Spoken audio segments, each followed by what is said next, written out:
I had this fresh E5 and I was like, hello, nice to meet you, Sergeant, whatever the fuck. He was like, hey, you gotta show up to this, you gotta show up to that. This dude cheated on his fiance. He would show up to work smelling like alcohol. And I was like, this guy's a fucking shitbag. Why would I follow somebody like that? So I just like stopped listening to him. The battalion commander, he just starts reaming into me. Our first sergeant, she calls me in and she was like, you got two options. You can stay in the military. The other option is you can choose to leave right now and we'll give you all of your benefits. And I was like, after 2 semesters of college, and they were like, hey, you want to come back? And I was like, absolutely. By July, back in Afghanistan. I'm waiting and I'm looking at the assignments. This new group of people are just like, oh man, you don't want to end up in that one. That's Rocket City. Gets mortared like every day. Next day, they're like, hey, Lito, you're going to FOB Shank. Is that Rocket City? And they're like, yeah. I was like, fuck. Everybody's now just like looking me in the eyes like, good luck, Lito. Like, see if you make it out. I get into the community, so I go all around the world to fix comms issues, communicate for intelligence, surveillance, and reconnaissance of kinetic strike assets. Like peek behind the curtain of the world, of like the power of the United States military. This is the single focal point of where everything goes. This is why we don't have free healthcare.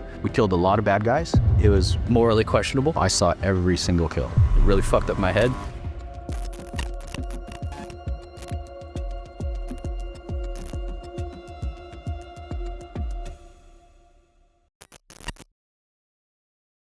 My name's Lito. I was in the Air Force. I served 2 years honorably out of a 6-year contract, the whole story. Got out as junior enlisted as an E3. That's all my time active duty officially. And then I became a contractor immediately for U.S. Army Signal. Did 2 deployments on the conventional side with them, and then deployment unconventional, and somehow ended up in Ukraine many years later. How long has you spent in Ukraine? 4 years.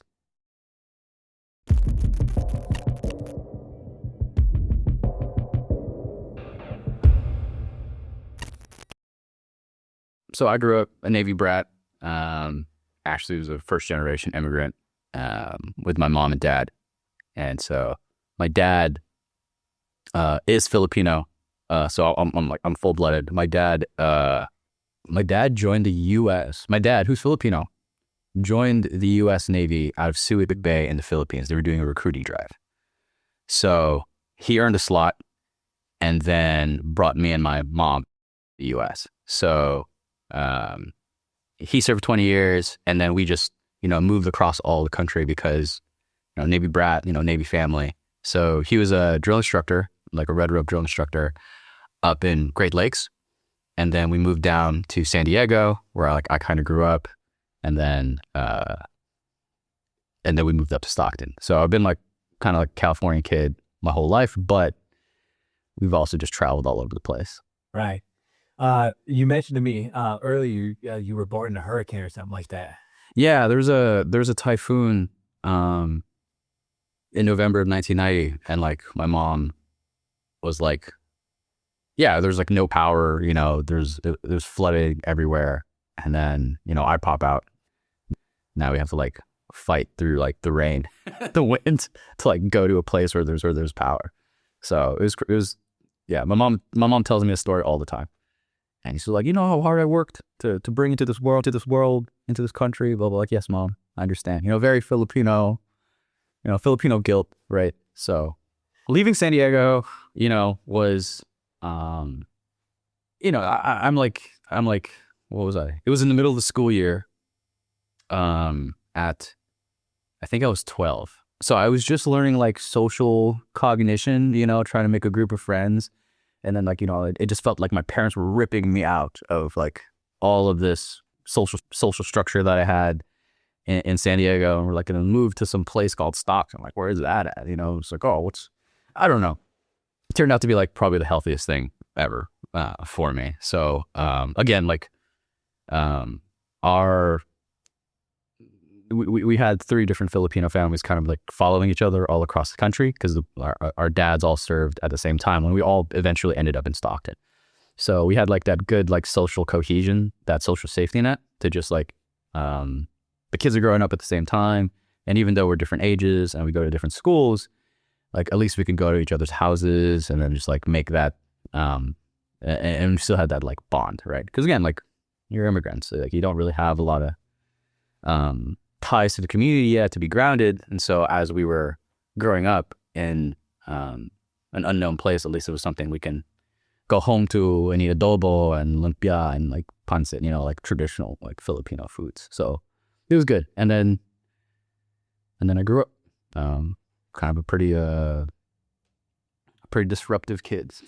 Well, I think, 28 years later, I get diagnosed with ADHD, and like I've just always been like the class clown, like super, like hating to sit around and such. But I think my mom was the first one to kind of tell me one day, like, oh yeah, like you probably have ADHD, like you're ADD or something, like just bouncing off the wall, like good kid, right? Like funny, smart, whatever, but just couldn't sit still. Like could never sit still. I always wanted to be somewhere else.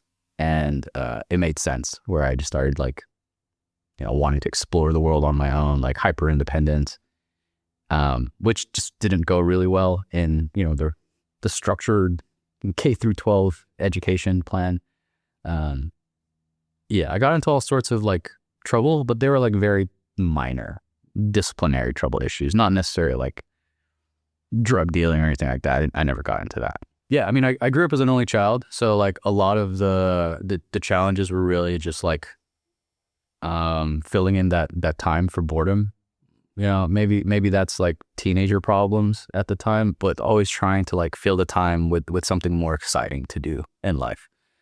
So and again, like we're first generation family, like we're barely building up our wealth or anything like that. Like, we grew up in the hood, essentially trying to, both my parents worked.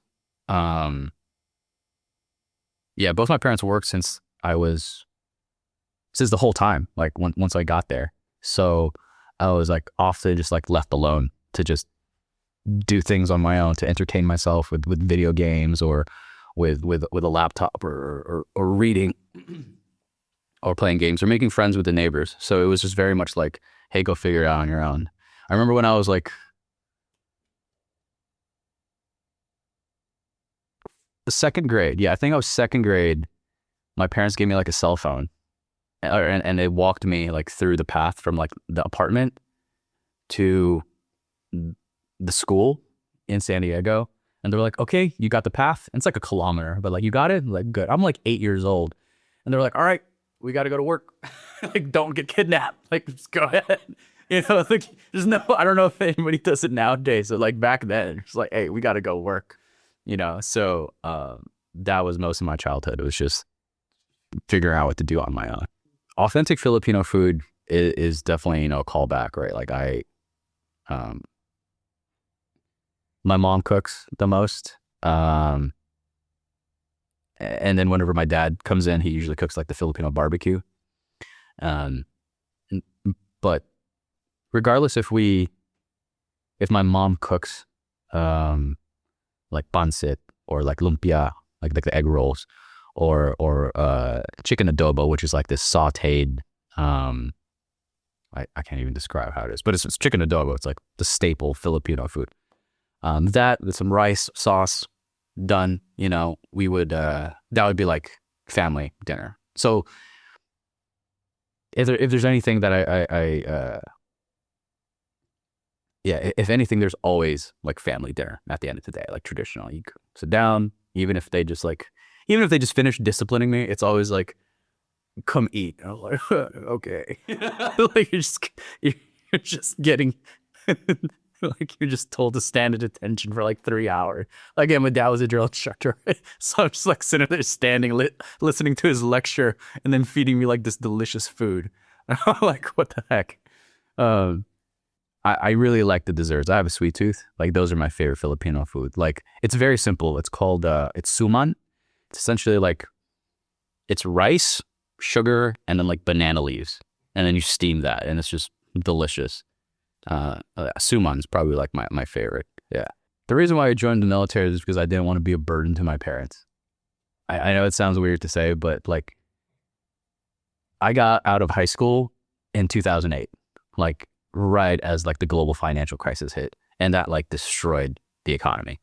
And so again, like my parents were struggling, and like I just don't want to be a burden.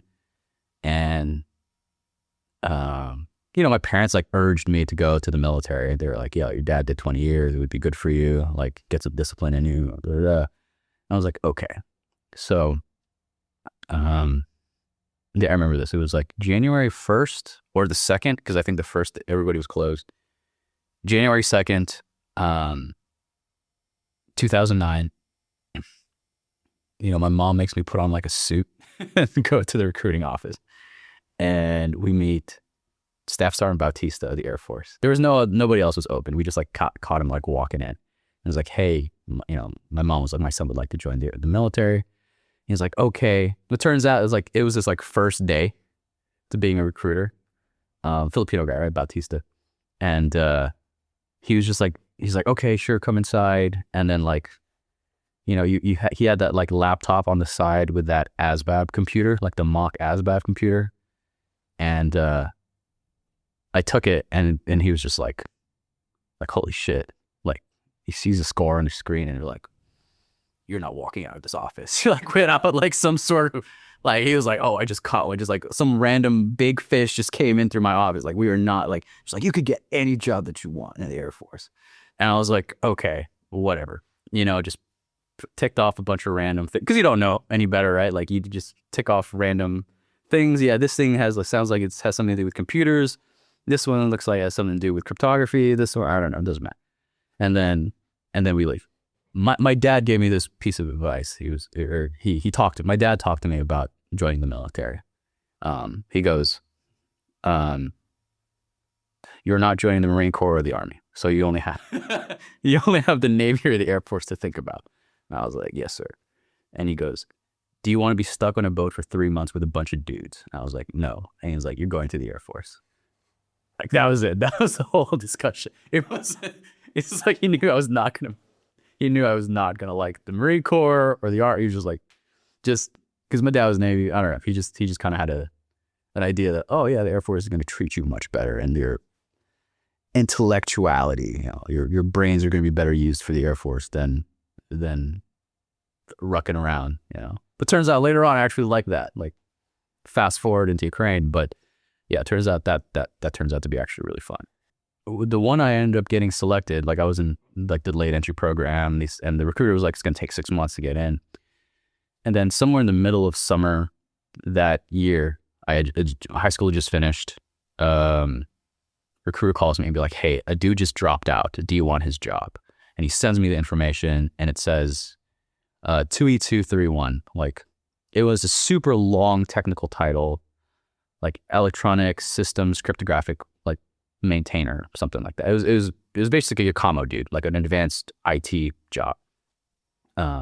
This job would later become cyber transport, or 3 Delta, in the Air Force, that branch of AFSC.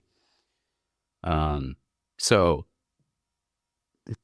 again, this is many years later, but I started to understand what was going on. It was like, hey, the military is too big. We're downsizing. So we're going to take all these old AFSCs and we're going to combine them into one. And so while I was going through tech school, or like AIT, while I was going through tech school, we were one of the first enlisted guys to go through this course, which was just like filled with a ton of different information, from plain old telephone systems to Avaya switching, which manages like telephones, Cisco, which is routing and switching, and then cryptography, like these General Dynamics TAC lanes, and tech control facility, and subnetting, and they just like took all of these things and were like, hey, let's see if these kids can handle it for however many months school was. I forgot. And we did. And we're just like, bro, we just got like, I don't know how many college courses in like this small amount of time, but we passed. I don't know how we passed, but we did. And they started like, this whole like cyber awareness training thing started kicking around. Like, you have to do this like cyber training every year, right? Like, while you're active duty in the military. For our job, they start at the end of our tech school, and like the last week, this is the first time they did this, they allowed us to get CompTIA sponsored certification. So we got something like called a Security Plus, which is like a basic form of like this cert that you need. And I was like, sure, whatever. Like, again, don't really know how important or valuable that is at this current time. I'm just going to the military, right? I just spent my E3 salary to get an Xbox 360. Like, that's what was like most important to me. And I like built my first computer for like the first time, like my first tower while I was in the dormitories of Lackland Air Force Base, or excuse me, Keesler Air Force Base. Yeah. Wow. Playing World of Warcraft with all the rest of the nerds. Yeah, my roommate hated me because I keep playing WoW in the middle of the night, and he was like, I forgot, what was his job? He wasn't ATC. He was like he was a maintainer of the flight line. And yeah, just be playing WoW. Other than be playing World of Warcraft in my dorm room the whole night. He fucking hated my ass. I totally forgot about this. Oh, man.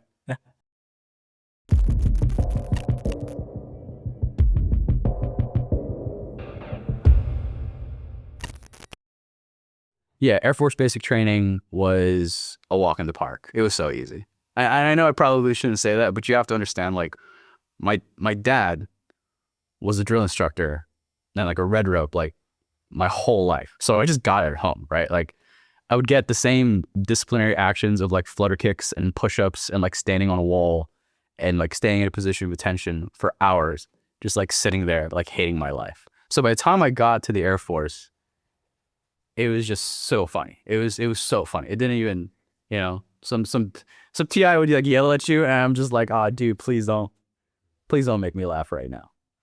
Like the shock factor of the trauma wasn't there. So the Air Force has a weird way of like doing discipline, like in basic, and this is how they know they got you, like, to be scared of the bureaucracy. I'll put it in a certain context here. So let's say you get in trouble at basic for something. Maybe you stepped out of line, you're going the wrong way, you didn't do the proper facing movement, whatever. The TIs, the technical instructors, not drill instructors, the TIs would come at you and just knife hand your ass to death. And they would always just be like, give me a goddamn 341. And you're like, and you're sitting there at like the position of attention. And like you have these stack of papers in your right cargo pocket. And you gotta like stand in position of attention, but also like dig down and fish for it and then like present it to them. And it's nothing more than a blank piece of paper with like your name on it. Like, trainee Villanueva, right? And they go there, they furiously scribble this thing, and then they give it back to you. And then you're supposed to stuff that back into your pocket, conduct a proper facing movement away from them, and then like, that's it. And while you're in basic training, it's like the scariest thing in the world. Because if you're a fuck up, you just get like a stack of 341 sight. And you're supposed to take that and turn it in to your drill instructor or your TI, who's in charge of you at the end of the day. And they're just gonna like read it off, like in a huddle, like they'll read it off and like, you fucked up doing this, blah, blah, blah, blah. And then they throw it away. Like, it doesn't mean anything. It's just there for you to be conditioned and pre-programmed to hate paperwork, to be completely deathly scared of paperwork. That's the Air Force for you.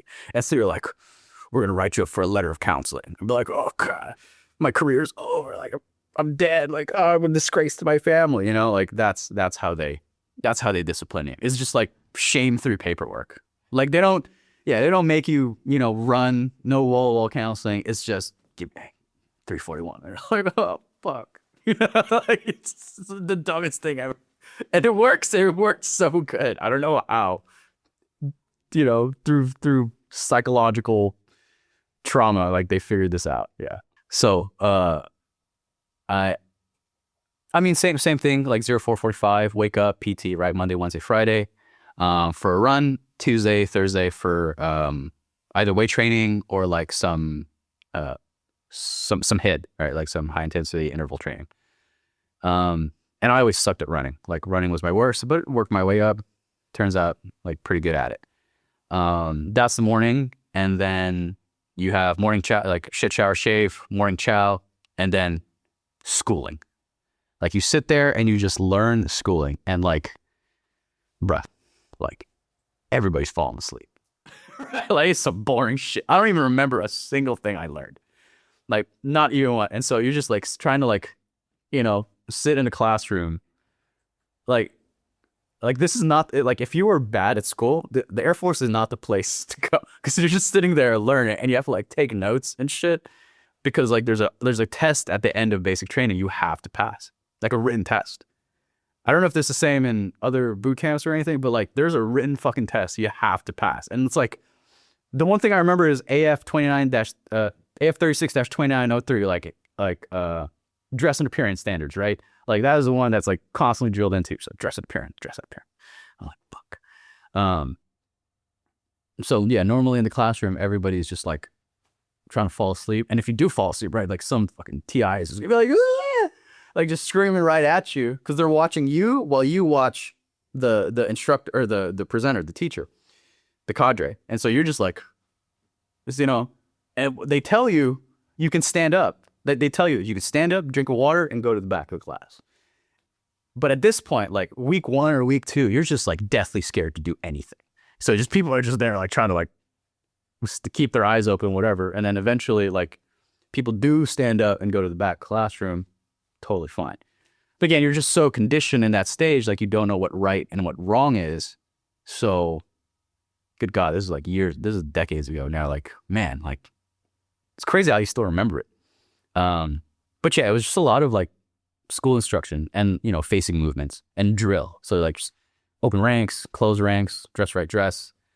Like we had, we had this like we had this UXO training for like unexploded ordnance that they included in our module for some weird reason. So you had like your fake blue M16s and you had to set up a cordon like on UXO.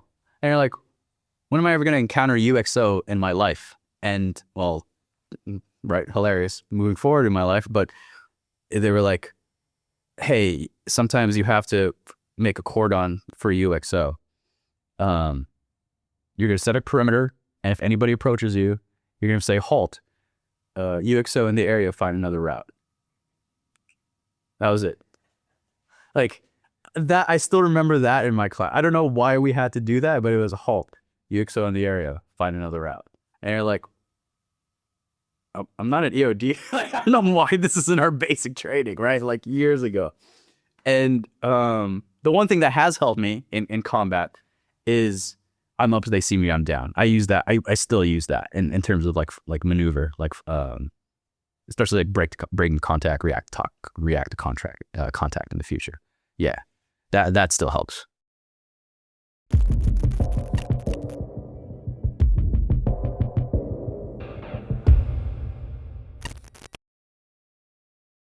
Yeah, my first duty station was Wright-Patterson Air Force Base up in Ohio.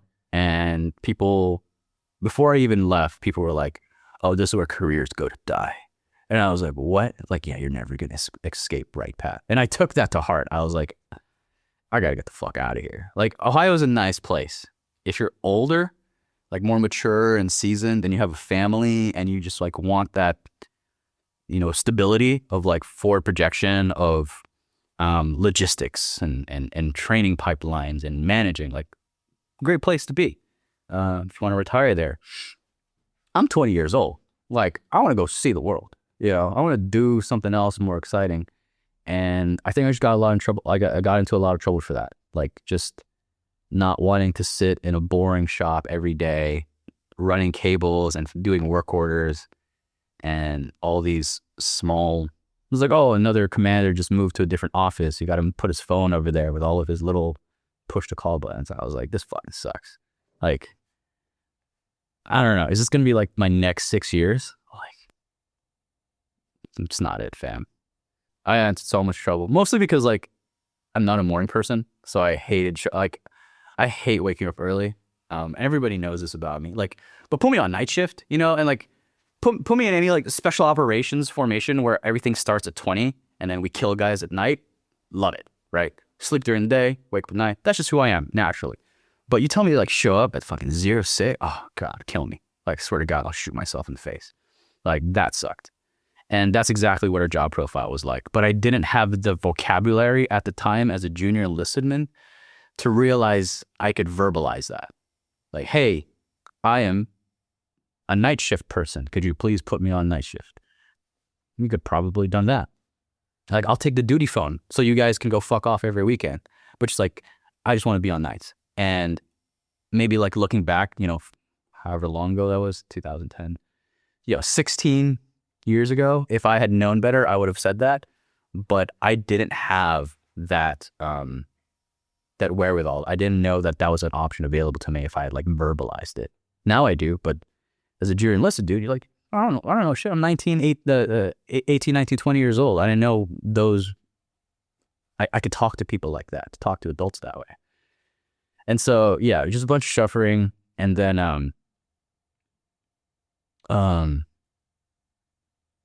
yeah, I'll tell you what eventually like solidified the decision for me to just be like a complete derelict, maybe, of my responsibilities was I had this E5, this fresh E5, come back from a deployment, from, I think, Kadena for a couple of years. And he came back and it turns out like, hey, now you're an NCO, Airman Villanueva is your troop. Like, that's me. And I was like, hello, nice to meet you, Sergeant, whatever the fuck. I don't remember his name. Like, I think I, out of trauma, like I discarded his name. And he was like, hey, da da da da, blah blah blah. You gotta show up to this. You gotta show up to that. Blah blah blah. This dude like cheated on his fiance. He would show up to work smelling like alcohol, and he had like a PT waiver with like a fucking reflective belt around him. So it didn't, like, all he had was like a waist check. Like, you didn't have to do like a run or anything. And I was like, this guy's a fucking shitbag. Like, why would I follow somebody like that, right? And I like the previous NCO who was there, who was we're still friends on Steam, believe it or not. Like, he was a circuits guy for a nuclear base.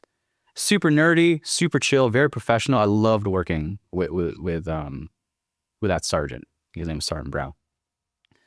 This guy was a fucking dickbag, dude. Like, I was like, don't set a good example for me to, like, I'm supposed to be following your lead. Like, this fucking sucks. So I just like stopped listening to him, like, which didn't go over well. And like, you made me write this like 5-paragraph fucking disciplinary letter of like what the Air Force core values mean about integrity and service for self and excellence in all we do. And I wrote those 5 pages, like, no fucking issue. I could write. But they would just like start stacking on all this stuff. And it eventually got to the attention of, the battalion commander, right? The 06 or the 05. Yeah, he was an 05 at the time. And, again, I just thought like my life was over, right? At this point, they're like, yo, what the fuck? You're about to see the battalion commander. You're on fucking discipline. Like, you're on punishment. And I get in my dress blues, the 2 little stripes, fucking walk in there, knock, enter. I'm like, sir, Airman Villanueva reports as ordered. And he just starts reaming into me, right? For like, he was like, you fucking up, I'm doing this, and blah, blah, blah. And then I was like, yes, sir. No, sir. Sir, this is the reason why, blah, blah, blah, blah, blah. And then you can just see like his whole face change and soften.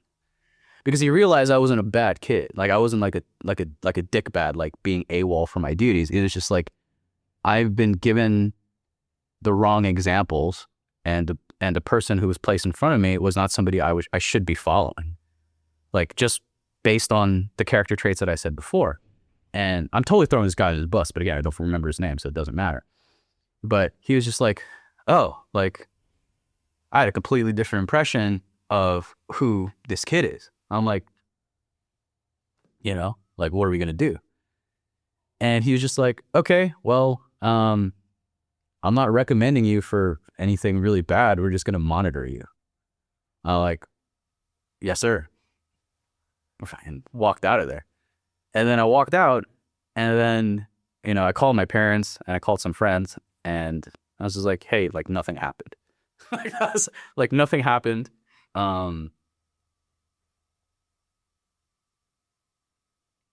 You're like, they're just monitoring me. Anyway, our first sergeant, in that same week, calls me and says like, hey, can you come back into the office? And, I think her last name was Parsons, like first sergeant Parsons, like a wonderful lady. I see her, I'll see her, I'll see her face and name. Like, I want to say 8 years later in Qatar. as a superintendent, as who made chief, who made E9 in the Air Force. I was like, fantastic. She's a great woman. But she calls me in and she was like, hey, Villanueva, listen, you got 2 options available to you right now. You can stay in the military and you'll stay here.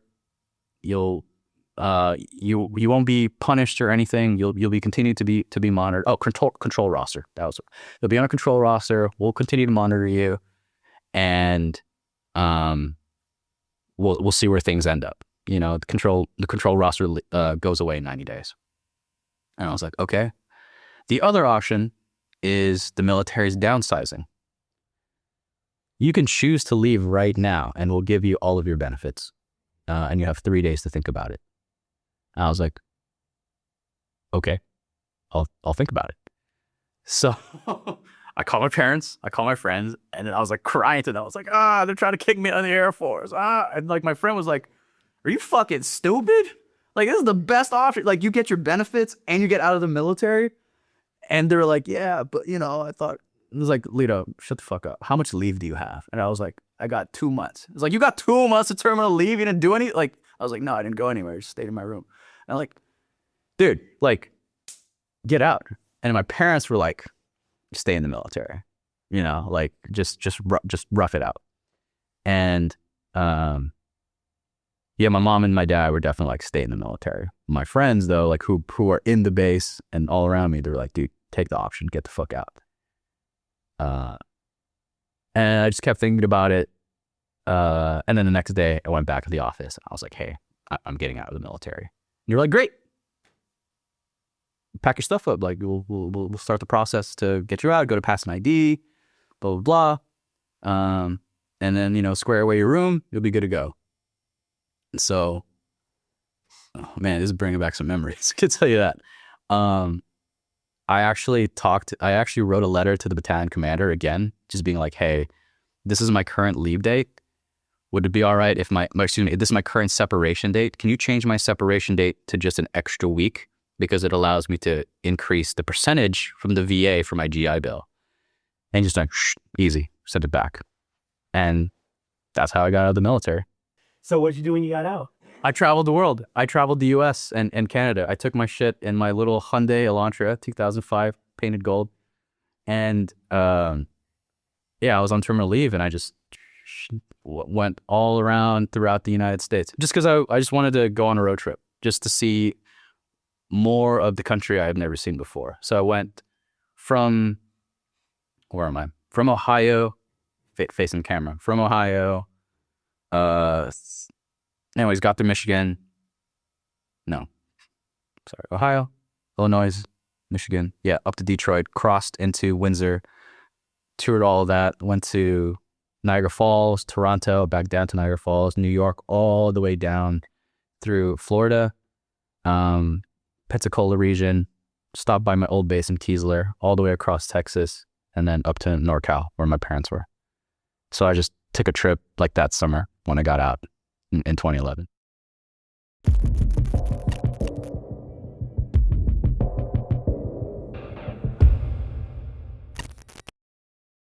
Now I come back home, my parents are fucking pissed. They're like, what the fuck are you doing back? I was like, oh shit, I forgot to tell them I got out of the military. Like, I totally forgot to tell. So I just showed up, like, in civilian clothing with, like, my car, and then, like, my motorcycle, I had a Gixxer 600, shows up, like, in the back of the truck, and I'm like, hey, you know, and my parents are like, bro, like, life is not going well right now. Everybody's stressed. Like, there's no money because it's a financial crisis. Like, everybody's like hurting. And so I show up and be like, are you going to be another fucking burden to us? Which is the whole thing that I didn't want to be. And I was like, no, I'm going to find a job immediately. I do a whole job search, and backing up a little bit, as I was about to leave the Air Force, like I'm in my shop, for as a wire dog, right? I'm in my shop, and guy gets back from deployment. He's like, yo, I was just out of Afghanistan. Like, when I get out of the military, I'm going to join this company because, like, they're hiring. If anybody ever needs a job, like, text me and I'll hook you up. And I actually called that guy. I get his phone number. I text him and I was like, hey man, I just got out of the military. Could you connect me with that person who has a job in Afghanistan? And he's like, absolutely, dude. Glad to hear from you. Like, where are you? Like, oh, I'm in California, just doing a job search. And he's like, I got you. You're going to get connected to this guy. I get connected to this guy. He's out in Afghanistan right now. He calls me and like, I'm like, hello? And there's such a delay in the phone. Like, he's like, hey, what's up, man? But, you know, like he calls me, completely forgot his name at this point because that's over 14 years ago. But he was like, hey, heard you just got out of the Air Force and you're thinking about going to Afghanistan for a job. And I was like, yeah. And he's like, okay. Do you have a clearance? And do you have these certifications? And I was like, yes, I have a TS SCI. And he was like, fantastic. Do you have this certification, like Security Plus? And I was like, yes, I have that. Like, they just gave it to me in the military. Cool, you just need this last one. It's a Cisco certification.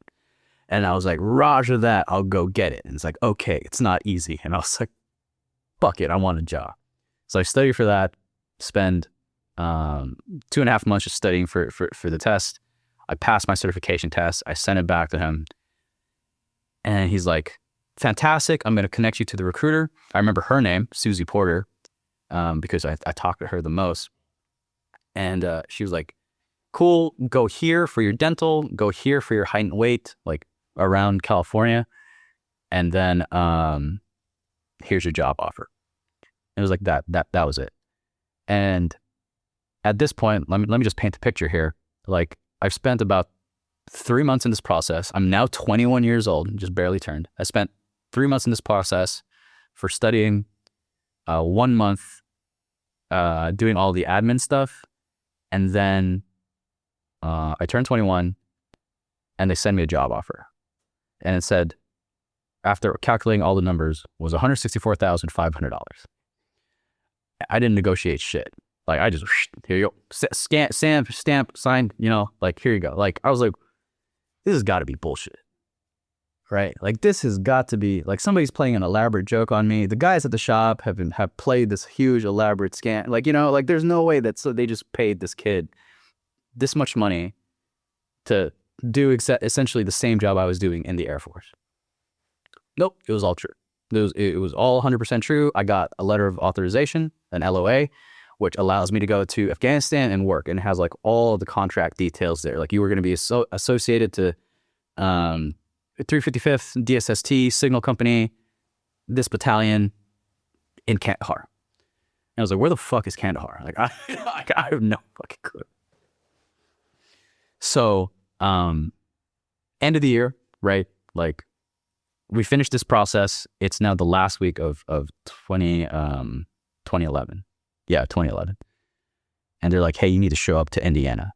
Like, that's where you're going to do like all your out processing. At this point, again, I still think it's like a scam, like a whole elaborate ruse. And even though they paid for my flight, I'm just going to end up in Indiana and just going to be stuck there, like with 2 military bags, right? And they're like, look, once you land, just follow the people wearing contractor attire. I'm like, what the fuck is contractor attire? And they're like, you'll see when we say that. And I know what contractor attire is. It's the Oakley shades, the hat, the khaki pants, the green Columbia t-shirt, right? All the contractors. And they're old white dudes with beards, with glasses, looking, It's like, follow that line. And like, I'm a scrawny 21-year-old, you know, California kid, like, what's up, bro? Like, entering into this world. And I'm like, I think I'm on this bus. And they're like, do you have an LOA? And I'm like, yeah, hold on. It's like, it's folded up and like, fuck it. It's like this. I'm like, ID? I'm like, yeah. All right. That's you. Yep. Get on the bus. And I'm like, where the fuck am I? Right? I end up in Camp Atterbury, Indiana, 29th of December, and the base is fucking closed. But I don't ask any questions because it's my first time doing this whole thing. I finally find some people in the company, and they're just like, hey, are you with the company? And I was like, yeah, I'm with the company. Cool.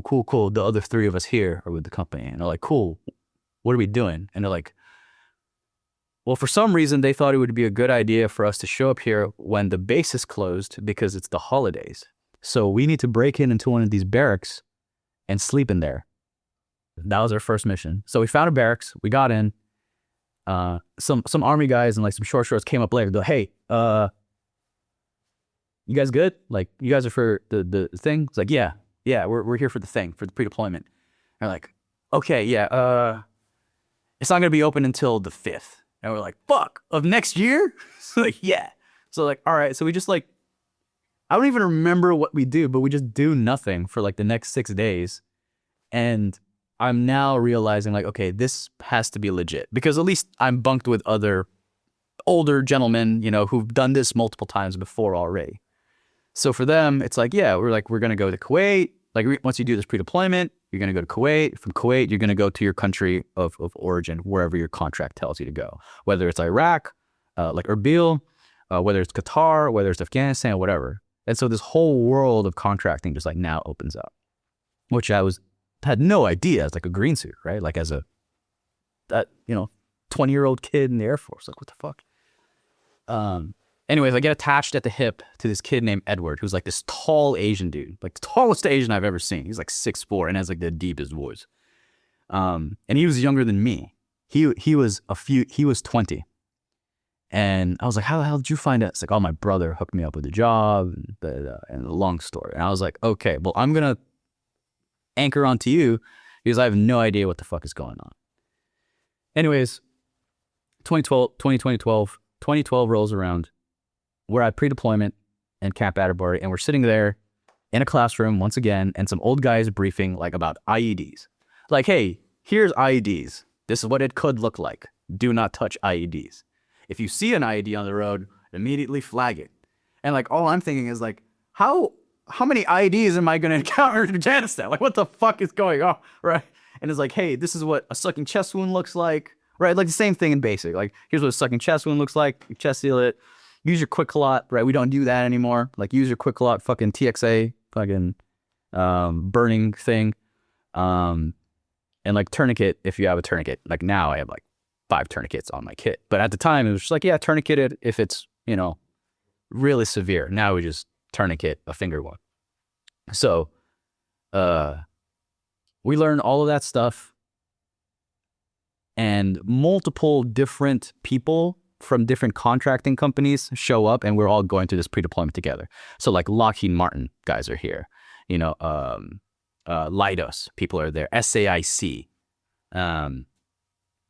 Tribal Co, like all these different, DynCorp, Mission Essential, like we're all here at this pre-deployment thing because it's part of the pre-deployment process to ensure that we can go into a war zone. So we finished that up, and I get another duffel bag full of shit, like TA-50 gear, like all our body armor that's assigned to me, like make sure you don't lose it, blah, blah, blah. I'm like, okay, whatever. Like, do I need to wear this? Like, this is crazy, body armor, fucking dick flap, like neck brace, helmet. And I'm like, holy shit, like, where am I about to go? Right? You have to understand, dude, like, I'm so disconnected from what I thought this contract was like. Like in my 2 duffel bags, I have like dress shoes, slacks, like a nice blazer, like I didn't realize I'm going to Afghanistan at this point. I thought I was going to be in like an office in Afghanistan doing IT work. It's like, no, man, you're going to a forward operating base. And so I realized this when they were like, all right, hey, who's on this manifest? Right. And it's like, company guys, Villanueva, and like you're on this one, and now we're on a fucking C-17, and I'm like, I've never been on a C-17 in my life, and I'm here just like bumbling around like with 3 bags, right? 2 here and my 1 bag full of shit that's like all fucked up because I didn't pack it right.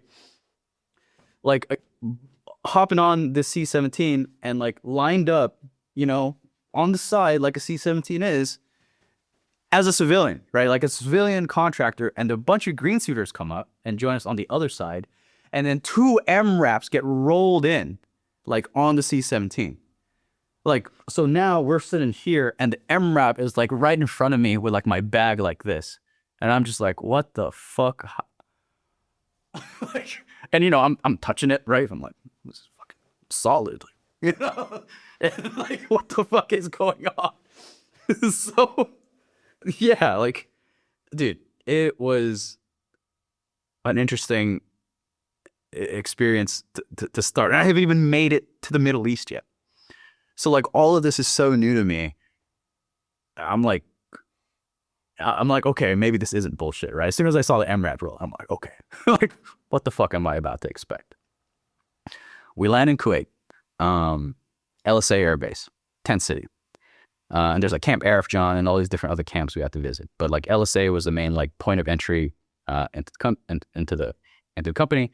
And again, I didn't really understand the logistics of going on, of all the ISAF forces and the Army and the Air Force and the KOC and all this. All I knew was sit and wait for your LNO, your liaison officer, to come pick you up. You're like, okay. And we sit. The guy comes up. It's like, hi, are you with company? Yes, we're with company. Okay, cool. I'm your liaison officer. Let's go to Kuwait. And so what we're doing is we're leaving the military installation to go to a civilian office, like a normal office in the city in Kuwait City. And we go, and that's where we meet like the C-suite, the leadership on a dial-in. Hey guys, nice to see you. Welcome to company. Make sure you report any violations of abuse. We are an equal opportunity employer, and you have to do your cyber awareness training this week. Okay, happy you guys can join us and support the fight in the Middle East. And like that was the last time I ever heard from them. Okay, we go. We're doing our training, and in this office, like on the second floor, they actually had beds, like kind of like a barracks, like very nice, air conditioned, blah blah blah. So we're sitting in like nice housing versus like tent city in Kuwait, right? So we go, we like, hey, you're gonna spend a week here, and then you're gonna get sent to your appropriate military site. You get sent. We get sent all of this EO training and cybersecurity training, more corporate training, just to check boxes. And well, we have free time. So me and the rest of the contractors actually go out into the city and like we look around, get some Kuwaiti dinars, eat some food, go shopping at the 360 mall. And it was like, okay, this was way too expensive. We haven't gotten paid yet. Let's not spend money. So we go back and then we're like, hey, this is great, guys. Like, where are you going? It's like, oh, I'm with Raytheon Missile and Defense. I'm like, cool. What about you? I'm like, oh, I'm doing IT work. I'm like, Lito, what are you doing? Like, oh, I'm a network administrator. Like, I do IT and like routing and switching. Same thing I did in the Air Force. We're like, oh, that's a good job. Like, you just got that? And I was like, yeah, I had the certifications. And I was like, oh, good, man. That's great. You'll be okay. I'm like, the fuck does that mean, you'll be okay, right? And basically it means like it's harder for you to get fired if the contract downsizes because like it's a critical job. Okay, anyways, a week passes. We go back to LSA and they're like, who's ready to go? We're like, this flight's going to Iraq. Cool, I'm not on that one. This flight's going to Afghanistan. And I was like, I think I'm on that one. So we get into C-130 on a flight to Afghanistan. And then at this point, we still had like that no-fly zone over Iran. So we have to go like, it adds like an extra 6 hours, 4 to 6 hours. So we have to go around it. And it was just a long fucking flight, dude. Yeah, it was a long flight. And I'm nervous. I'm still with Edward, by the way. He and I actually go to the same, to go to Kandahar together. And we're like, hey man, I'm super glad you're here.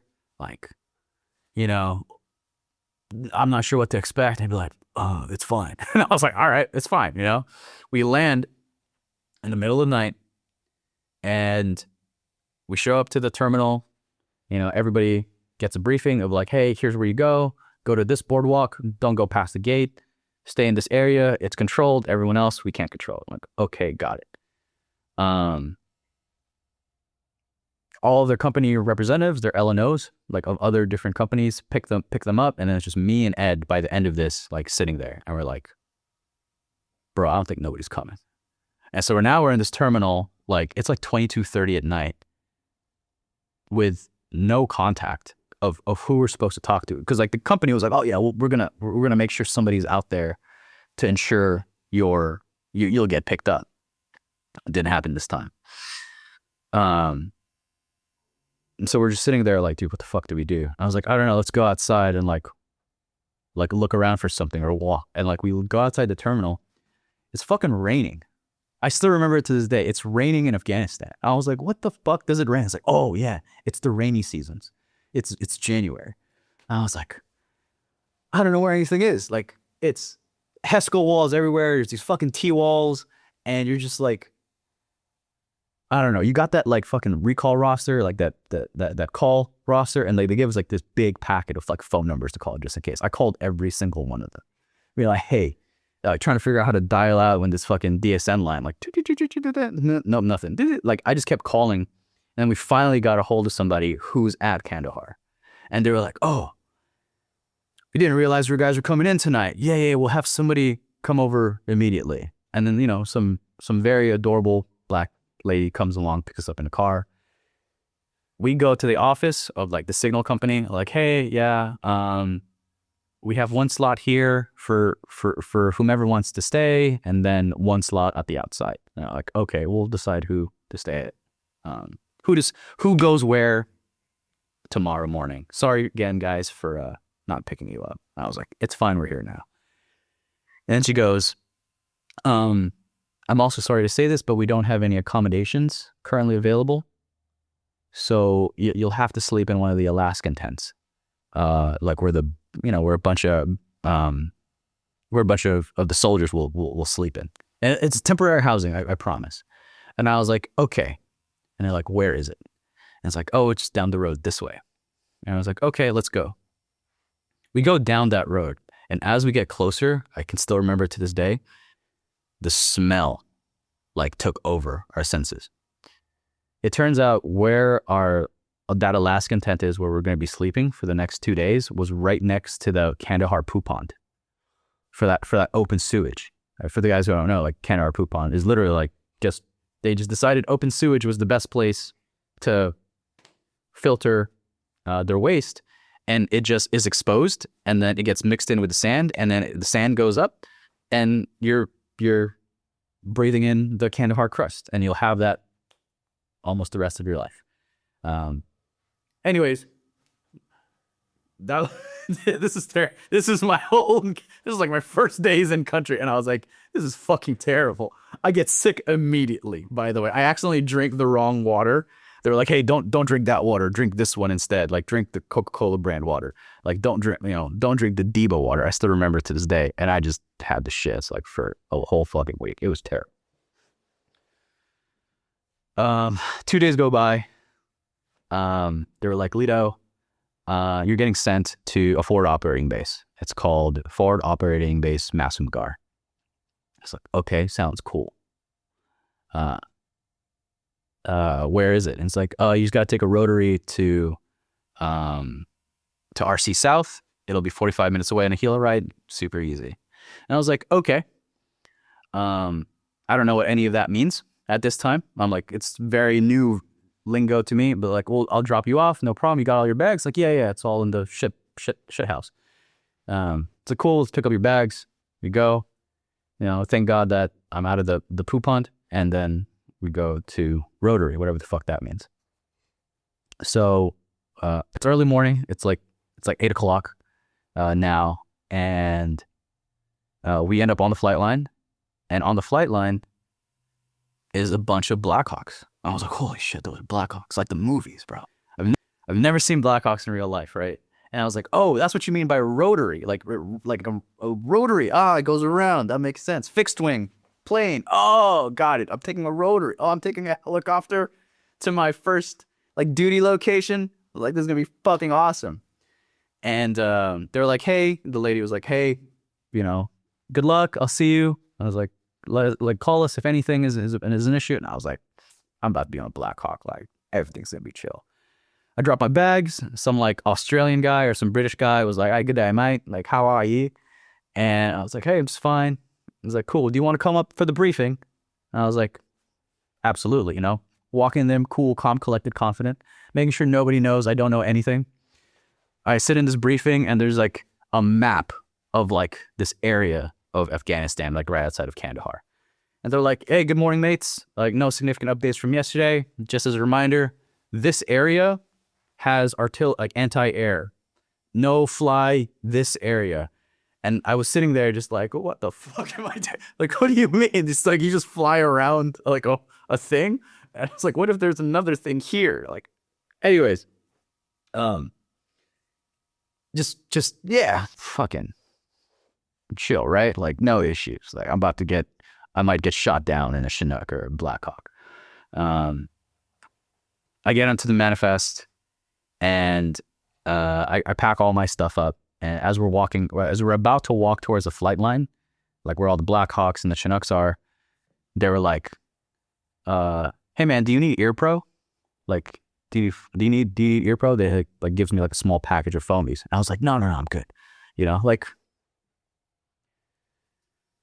we started walking towards the flight line, and you know, the guys are prepping their Black Hawks or like medevac choppers, and we're staged essentially like right to the side of the Chinook on the flight line, right? Like no hats, no anything. And then the Chinook kicks on, and it's just like loud as fuck. And I was like, oh, it's not like the movies. It's like in every single movie, they're talking on a Black Hawk or they're talking on a Chinook like normal language. And I was like, I don't need ear pro. Like, I'll be fine. Dude, I get on that Chinook, and for the next 45 minutes, I get this blistering fucking headache because it's not like the movie. So I'm like, you know, I'm like doing this whole thing, or like just trying to like relax like this because like it's loud and nobody told me this. I'm on a Chinook. I remember how crazy it was like to go into this place, and they bank, and then we land, and then like all the HESCOs are going and are around us. The ramp drops fully, like it was just enclosed kind of like halfway. The ramp drops fully, and now some dudes yelling at us like, go, get the fuck out. Like, are we in fucking combat? Like, no, they just don't want to be there that long. So I grab my 3 bags, right? Grab my 3 bags. Fucking step off, crack, roll my ankle immediately. And I was just like, oh, fuck, because they got these big ass boulders of rocks to be where the landing pad is, like circled and cordoned off. I land, I go off to the side, humbling in pain. And then at least at this point, 2 guys do come pick me up. And they were like, hey, are you Lito? Like, because I told them at this point, like, hey, I'm Asian. And I'm like, yeah, that's me. I was like, hey, what's up? Hey, my name's Wolf. My name's Rich. And thus begins my first duty location in Afghanistan.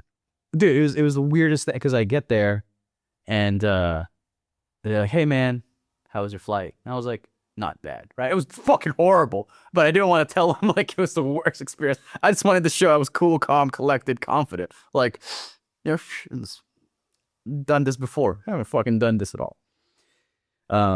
Get in there, and they're like, hey, you're staying at this tent, this Alaskan tent. There's like 11 other dudes there, and I'm like, fuck it, I guess I'll find a, you know, you had your military cot, and like, you gave me one, just sitting there. And again, like,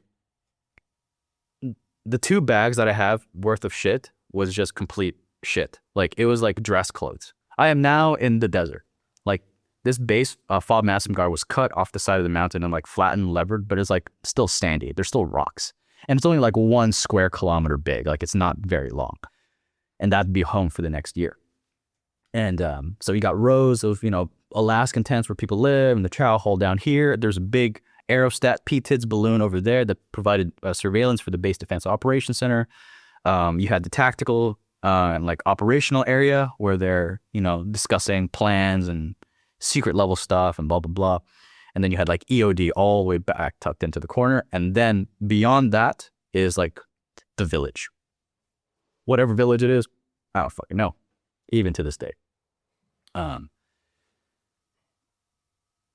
get into one of those Alaskan tents, drop my bags. I meet the temporary site manager, Jeff. We're still friends on Facebook. And I was like, hey, Lito, nice to meet you. Big mug was like, retired Air Force, 20 years. And I was like, sounds cool. 2 years. It's just a fucking joke. And he's like, cool. Let's go into the TCF, the Tech Control Facility. And this Tech Control Facility is 2 connexes, like 2 long like shipping containers. The middle, they're fused together. The middle wall is down, and that's like the data center. So it's a vault. Like you have to punch in a code, open the handle, and then like cold air, 62 degrees. Because it's a data center, it has to be kept cool. So now imagine the picture: 110 degrees outside, 62 degrees inside. A loud ass fucking building to just run the data center. And guess where I'm sitting, right? Like I'm sitting in that TCF. So I have a jacket on, I'm fucking doing my little cold monkey bullshit, like fixing problems and bugs and configuring VLANs or whatever. And then they're like, yep, chow time. And you got to like take all that stuff off because it's hot as fuck outside. So you're telling me like, well, fraud, waste, and abuse is like just the amount of fuel spent to just keep that building cool, right? Because generator issues. Anyways, we walk into the TCF. Jeff is like, okay, this is a SATCOM terminal. This is the KU band. This is the KA band. This is the S band. This is the L band. This is our black hole router. This is the Centrix switch. This is the Centrix router. This is the nipper. This is the sipper. This is blah, blah, blah. And I'm just like, yep, got it. You know, like the whole time I'm just like, yeah, easy day, no problem. I have no fucking clue what he was talking about. Right? Like this is like my first time there, and like it's racks and racks of data of what is normal civilian routing and switching. Telephone systems, fiber optic cables, cryptographic devices, SATCOM terminals of all these different bands. And I'm just like, yep, got it. I got back into my hooch that night, and I was like, what the like laying there just thinking like, what the fuck did I just get myself into? Like, how the fuck did I end up here? Did I make the right decision? I don't know. I'll find out tomorrow because I'm fucking gas. Anyways, I spent the next year of my life there, learned so much about the world, about IT, master my trade and my craft. Take down the entire network, fix the network, take it down again, rebuild it. And nobody knows or cares because it's Afghanistan. You know, if it goes down, it goes down. So it was like a good playground for me to like learn. And I'm just like dealing with a small base. And that was my first year in Afghanistan. For my contract, I was a network administrator. What that meant is that we had to get data from here to there. So when you log into your computer, or you log into a database, or you log in to get your mail, for example, like an exchange, that data from your computer has to go through some Ethernet cable, some cryptographic devices, and to a server somewhere. So we manage that path of information as a network administrator. So you have network administrators and systems administrators. Systems administrators actually deal with the with that mail server, or with DNS servers or DHCP servers. And it's just for you to receive your mail and for us to receive data and share data back and forth. You also have like your help desk technicians, or your like ADPE, which is like, hey, my laptop's not working. Can you fix it? The help desk will take it and then solve it. If it needs to be, if a Nipper computer needs to be approved to join the Nipper network, they would talk to us, the network administrators. And then you would have your cybersecurity personnel, or otherwise back then it was called information assurance. So you'd have your IAs or your CS guys make sure like all the firewalls are appropriately configured. Every single IP address that is explicitly allowed in is good. Any stale ones get removed, to just ensure that our network is secure. And then you had OSP, or like outside plant technicians, who would be running the fiber cable or running Ethernet, or putting the Ethernet lines and running phone cables to all of these different areas. Like, so that's how that contract kind of made itself happen. So we were the support personnel because what would traditionally be like your S6 was just so understaffed. And you know, we're the subject matter experts who knew that trade very specifically, and the military doesn't have to deal with that liability. Like, they would just hire like, hey, these guys are good to go, which is why they needed like those certifications to be like, yep, this guy's qualified and he has a clearance. Boom, like get him into this area of the world, and we can trust him to do that job. Yeah, so the first challenge that I had, one we had like small little things that I was assigned to do, like other tickets, and I was like, cool, this is easy.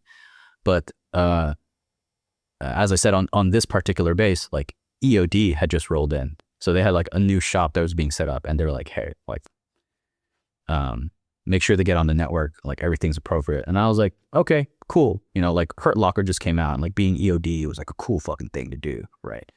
And like they said they had a dog, and I was like, cool, I want to see the dog. Like, there's a drug sniffing dog or a bomb sniffing dog? I want to see the fucking dog. You know, the canine. And I go over there, and I'm like just configuring some stuff, like give my introduction. Hey, I'm this, I'm doing this. And I enter in some commands, and then like my computer just freezes. And I was like maybe telling earlier, like was like taking down the network. I accidentally took down the network because I disabled a thing while I was like trying to enable them. And the only way I could fix this was to like run back up to the technical facility. It's a stupid story, but I realized like some things of like what not to do in the future. We call these in the trade, we call these resume generating commands. And what that means is if you type this command in, it will generate your resume because you have to go look for another job. So resume generating command, like try to avoid them. And I was like, okay, like that was good. Like there's no active operations going on. Like Lito, don't fuck up again. And I was like, you know, roger that.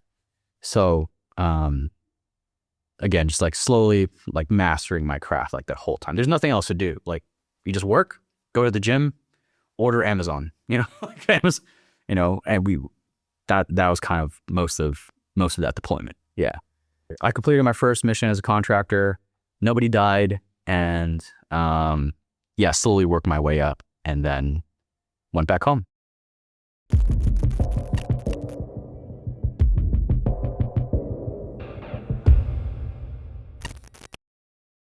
I was like, I'm going to move to San Diego because I like it there and I miss it. So I went back, came down here, went to college, and life was great. Had my own little apartment, had my motorcycle still, you know, had some money from that contract, made my parents, you know, happy that I'm not a burden, like going to Pacific Beach and then just like going through Black Sands, just being a veteran, right? Like being a vet, bro. Go to college. Fucking kids don't know shit about the real world. Like just, you know, ignorance of the realities of the war. Like, I just came back from Afghanistan, girl. You don't know shit, right? And I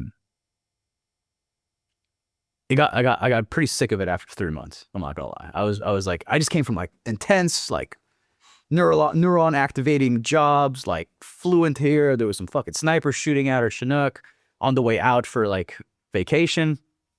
And now I'm like just coasting in San Diego. Like everything's chill. Life is accommodating. Like take it easy for the next 5 years, Lito. You have a full ride scholarship to UCSD. I'm like, okay, like no pressure, right? And I hated it. I fucking hated it. I was like restless. And so a recruiter emailed me in 2014 after 2 semesters of college, and they were like, hey, you want to come back? And I was like, absolutely. We're just sending me. I already had everything. You know, at this point, like smooth, everything smooth, good to go. It's like, cool, go do medical here, go do dental here. By July, back in Afghanistan. I was like, hey, mom and dad, going back to Afghanistan. Like that was it. No debating, no question. I was like, I'm going back. So I get back, and this time I go to Bagram. And the company's the same, but it's not. And what I mean by that is like all these types of companies get acquired and they split and they rearrange themselves. And we just change the shirt and we have a different logo. That's why I just call it the company. Because the company will always change. It doesn't matter. The job stays the same. However much money you're getting paid or who you're in charge or who is in charge of you, that's what's going to change. But the job's the same. So I get to Bagram, same brief, you know, in Kuwait, go to Bagram. Hey, here's what you need to do. Here's the outsites. Stand by for your assignments. I was like, cool. I'm just waiting. I'm waiting, and I'm looking at the assignments, and I'm like, all right, those seem normal. And everybody else, like this new group of people around me, were just like, oh man, you don't want to end up in that one. Like that one's the worst. Like that's Rocket City. I'm like, Rocket City? It's like, yeah, it gets mortared like every day. Okay, whatever. Next day, they're like, hey, Lito, you're going to FOB Shank. I was like, fuck, is that Rocket City? And they're like, yeah. And like everybody's now just like looking me in the eyes like, good luck, Lito. Like, see if you make it out. I'm like, what the fuck? Like, it just got more dangerous. And it's true. They do mortar you every day. So FOB Shank is like this plateau, and there's mountains kind of all around it from the south and the east, like kind of like bordering Pakistan. And then like you have Kabul, and like there's a straight road here, but then there's like mountains. So really this area is like closed off by mountains, and Shank is like right in the middle of this plateau. And so some Taliban or Al Qaeda guys will just run around in a motorbike, set up a 60 mil tube, pray, launch it, and then just like scoot. So they shoot and scoot, and they just sometimes hit, right? But like, so the air raid or like the base alarm will be like incoming, incoming, incoming, and you're just like, fuck, man. Like, is it gonna hit me, or is it not gonna do anything? So that was the vibe at FOB Shank. But people had like said, oh, it's fucking the scariest thing in the world. Really, it was just two guys on a motorbike shooting 60 mil mortars from Monday through Thursday, because Friday is the holy day, so they don't work Friday. Depending on how close those two guys were to like hitting us, depends on whether the Apaches would spin up and fucking kill them and like terrorize them. And so sometimes it'd just be like, oh, it's so off. And then you'd have like an outgoing M777 like try to kill them. They're like, that was actually scarier because like it was like only 100 meters away from us, and it just do. And our fucking wet shoe would just like row. It's tin can. It has zero protection. Yeah, we probably shouldn't have been living in those and knowing that they're mortaring us, but we were just like, fuck it, dude. Like, I slept on the floor. But if it got close, like it hit a fuel point and it exploded, or if it hit like somebody, like our dining facility, oh, that's when the Apache guys would like fucking go after them. Two Apaches roll up, just lift and fucking chase them down. Because again, we had like the P-TIDS balloon and we had like all this intelligence, but they were just more of like an annoying mosquito problem that we just didn't want to spin up the Apache for. But if they got close, we were like, yeah, we're gonna fucking smoke them. And they did from time to time. Yeah, and they had full weapon loadout. And like, man, again, I've never seen Apaches until like I was there, right? I've never seen helicopters, never seen fixed wing until I was there. The funny thing was, yeah, definitely like so like, I'll just make this point. The reason why like I was sleeping on the ground is because we like the first briefing that I got when I got to Shank was like how mortars act. And so mortars, they come at an angle, like in direct fire, they come down and they splash. They don't splash like this, they splash up and outward. So even if a mortar was to land 2.5 meters away from me and you're on the ground, you probably won't get hit with any shrapnel. Like very, very low chance of getting hit with shrapnel. You'll feel the force, but no actual shrapnel will be on you. So eventually at some point in my luxurious wet shoe, which means it has a shower and a toilet in it, I'm just like, fuck it. High luxury status if you're anywhere in Afghanistan is that you have a toilet and a shower. In my wet shoe, I just laid a roll on the floor and I just slept there for the rest of it. And again, since we're the IT guys, we just had a phone, like a Cisco phone, like in each one of our shoes. So we don't have to like report up every time there's an IDF, because it happens so frequently where like the guy who's on call at night shift would just be like calling each of us being like, ring, ring, ring. Yep, still alive. And then that was it. That was our recall roster. We didn't have weapons. Like, again, we're contractors.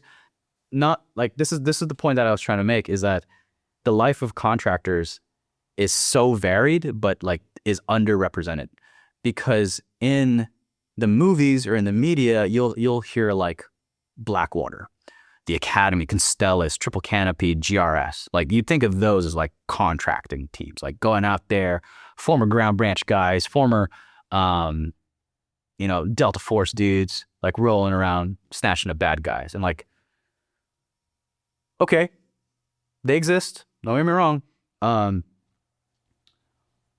Who's paying for the Starlink? Like who's cooking the food? Who's running the fuel point? So like you have all of these support activities that needs to be done, and it's more expensive on the U.S. government to put a green sealer in that position.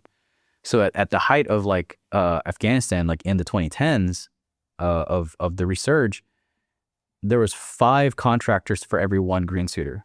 And I think back in like the Obama administration, it said like, yeah, we only have 5,000 service members in Afghanistan, 5,000 military green suiters active duty or on active orders, but there was 25,000 support personnel running logistics, food, sanitation, comms, maintenance. So like this whole, and also base security sometimes, because nobody ever wants to do base security, and like you'll have like some National Guardsman bored out of his life. So there was all these different contract vehicles that these corporate, and interpreting for intel cells, because like, am I going to send a dude to 2.5 years of DLA to learn Pashto, or am I just going to hire a Pashto, Afghani American? So you had these different support contracts in place just for the mission. And again, it's like very, very underrepresented in media or anything that's going on in GWAT nowadays. Yeah. So during my tour, my second tour in Afghanistan, they're actually trying to close down FOB Shank. They're trying to close down a bunch of bases just to like, save money. We don't longer need a presence. Once FOB Shank gets closed down, I get sent up to Mazar-e-Sharif, Afghanistan, like northern Afghanistan. It's an ISAF base, aka NATO base. Like the Germans run the north side, U.S. Army runs the south side. I'm there, at this point, like I'm close to being masterful at my craft, like as a commo guy, as a network engineer. I'm not there yet, like not at that level, but like, say getting close. I mapped out the entire network. I see where all the assets are. I see which systems are going down. We can see power outage spikes. We can see cables being cut. Like everything is beautifully laid out in this overlay map of what's going on, right? So I'm like, cool, got a handle of everything. Like I understand, like I feel confident in knowing everything that's going on in my base. I went from 100 personnel I had to deal with, 200 personnel, to now 2,000. I'm like, okay, manageable. Black guy comes in. Downstairs, he goes, "What's going on? What's going on, partner? Yeah, what's up, lad? My name's Ernest Lynch. How you doing?" And the guys downstairs are like, "Hello, nice to meet you." I was like, "Yeah, hey, our network's down." They're like, "What the fuck? What do you mean your network's down?" And so they walk upstairs, like, "Lito, there's a guy here. Hey, my name's Ernest Lynch. Hey, a portion of our network's down." I'm like, looked on my map, like, nothing's down. He was like, no, it's down. I was like, you better show me where this thing is down, because it is not on my map. And he's like, oh, okay. It's like 1,600, like 1,700, like end of the workday at this point. He's like, okay, I'll come back tomorrow and we'll go in the morning if that's cool. And I was like, absolutely. Comes back the next morning, picks me up in his fucking up armored Vic. I'm like, okay. We get in, we start driving off base. And I'm like, what the fuck are we doing? This is my first time off base. Okay. I'm with this salty, crusty black dude, right? In an up armored Vic, and we're going off base. And I'm like, I don't know if I'm allowed to fucking do this. Like, no contracts doesn't say allowed to go off it. I'm like, fuck it. Like, he says somewhere the network is down, I got to figure out where the network is down. Because right now, I thought I have mapped everything out. Nothing's down. We drive off Camp Marmol. That's the name of the base. And we start moving not even 5 kilometers away. Just beyond the curvature of the earth at the base. We start driving, and this huge fucking compound appears out of fucking nowhere. It's huge. Like about the same size of that base. I get in there, and there's like 9 people on this base. 7 of them were the perimeter security National Guardsmen. The 2 of them was Ernest and some other guy in a chair. So I walk in, they badge in, like beep, big fucking door opens. Dude, Kill TV feeds like Predators, MQ9 Reapers. Scanny. It was like all these different fucking birds I've never even heard of up until this point. And again, trying to act super cool, calm, and collected, right? Just looking straight ahead. But my eyes are like, right? Like, you know, like, where the fuck is all this? Like, I get in and like we're approaching the super loud room, you know, they opens the door, just this data center. And data centers, if you've never been one, it's super loud, just spinning fans everywhere. And it's just rows and rows and rows of servers. And there's only 2 guys here fucking managing this. And you're like, what the fuck is going on here? We go into the second row of data centers, rack space. We go into the second row of rack space. We go inside, and then there's a phone out there with a little red cable with a spinning wheel on that Cisco phone. And he goes, yeah, our phone's down. And I was like, where the what the fuck is this? Right? Like, who are you? What the fuck is this? How do I work for you? Like, that was the next thing. And they were like, come to find out, that's Joint Special Operations Command. That's JSOC. That's the big boys. And they were like, hey, yeah, here's the network diagram. Here's the network map. And they showed me this crazy fucking map. And I was like, okay, got it. That's why I don't see it. And it was like, yeah, that goes into this compound, into that compound, on your base. That's where the point of presence is, the pop. And he goes, that's what's wrong. And I was like, got it. Let's go drive back to base. And it's so crazy to say this, but like, I've always noticed that compound and I always saw people coming in and out, but I never really questioned it. Like, it was just like, oh, it's a thing. And then you go on and then you talk to everybody else you need to talk to and you go home. Dude, we go into that building, small, tiny building, and they're like, yep, it's here. This is where the LNO is. This is where the pop is for us, for our community. And I was like, okay, where's the routers and stuff? And Ernest starts fucking sliding wall panels out, like, whoosh, whoosh, like in the fucking pillar. And this whole single stack of routers and switches are like right there in the pillar. I was like, this has got to be the fucking coolest thing I've ever seen in my goddamn life. Like, what the fuck? Bruh. I know exactly what the issue is. Like, the cryptography dropped, and I was like, I know exactly how to fucking fix this thing. Help them out. Boom, boom, boom, boom, boom. Brrrah, brrrah. Done. Everything pops up. We drive back to the other base. Phone's online. We do a test call. Everything's running. And it was a pretty simple fix in my eyes. But what had happened was Ernest's counterpart, he was a systems administrator guy. His network administrator, his network engineer, took leave just when everything went down. So he didn't have anybody. So he went on our base to talk to any administrator or network guy that could possibly fix this issue. Ernest was like, you want a job? You want a job? I was like, fuck yeah, I want a job. And he's like, okay. You got a clearance? You got a cert? You got a cert? I'm like, fuck yeah, I got a clearance. I got a TS, bro. And he's like, okay. You got this? I was like, yup. You got this? Yup. Dude. That's how I got into special operations. just already there, right place, right time, fixing the right fucking issue. So I do the interview with our program manager, and you know, they just basically just clown me for being in the Air Force. They're all like Navy guys. And he clowned me for being in the Air Force, and I was like, whatever, like, but I'm your man. And to be fair, like, I think it was less even like the intellectual side of things, because like network engineers are kind of up to the standard. If anything, it had to do with personality. The other guy who left on leave was a fucking asshole. Like, nobody wanted to work with him. So they were just like, oh, like, hey, this guy's fucking more chill.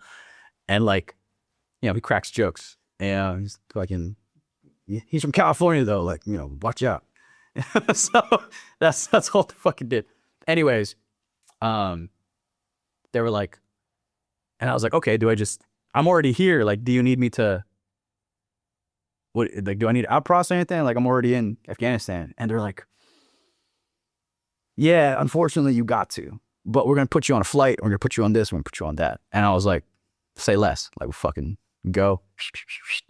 I take 2 days off to just go see my parents in California, drop off my bags. And I was like, hi, mom and dad. I can't tell you where I'm going, but I'm going back to Afghanistan. Like, I just want you to know I got a new job and the offer is amazing. And I think I'm working with the best people in the fucking world. And they're like, okay, be safe. Bye.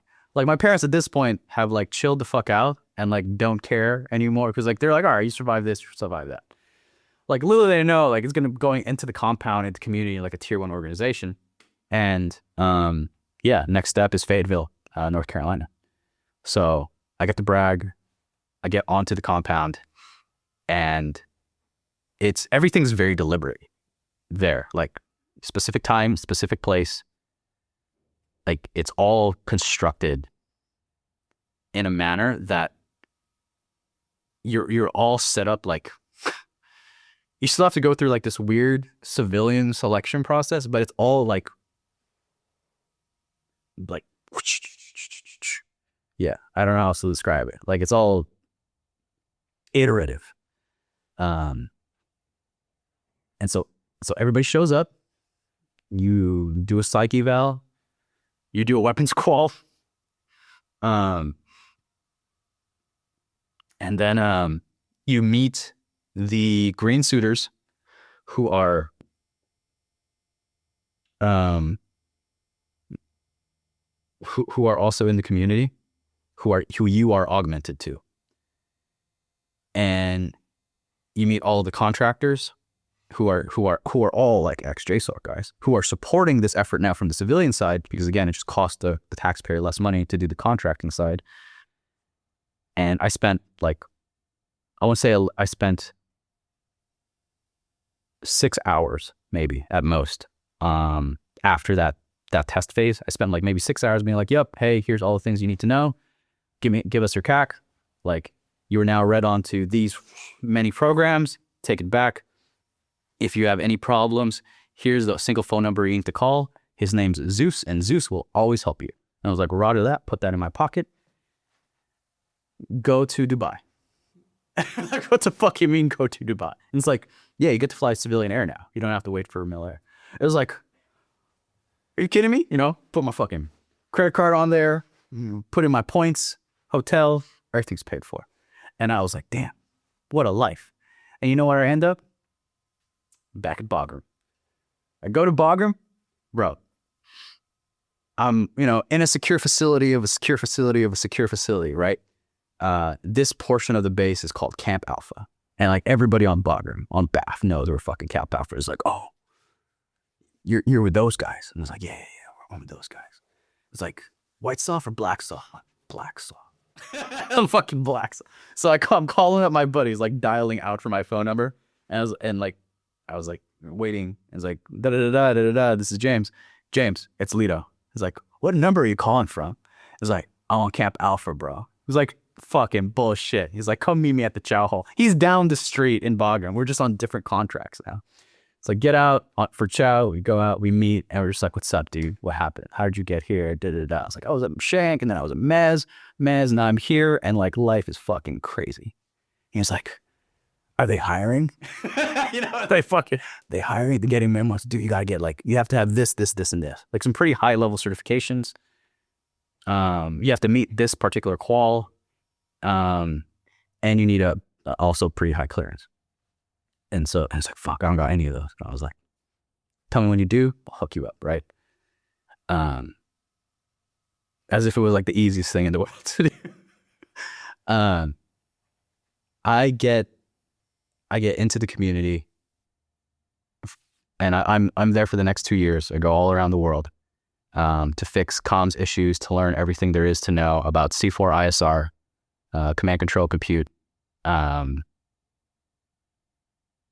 communicate for intelligence, surveillance, and reconnaissance of kinetic strike assets, like C4 ISR kinetic strikes. And this would be the first time in the world where I actually understood, like peek behind the curtain of the world, of like the power and the breadth of might of the United States military. this is the single focal point of where everything goes. Like the tip of the spear, right? The 1% of the 1%. And you're supporting that. And I was just like, this is fucking insane. Like, this is why we don't have free healthcare. Like, this is fucking insane. Just the amount of assets being used by professionals who, outside of this context, would be worth so much more value to, like, I don't know, Amazon or Google. They're like highly, highly intelligent individuals, super motivated. You talk about force multiplication. A lot of the people that I know who came from this community go out and run companies now, or do startups, or advise at very high levels.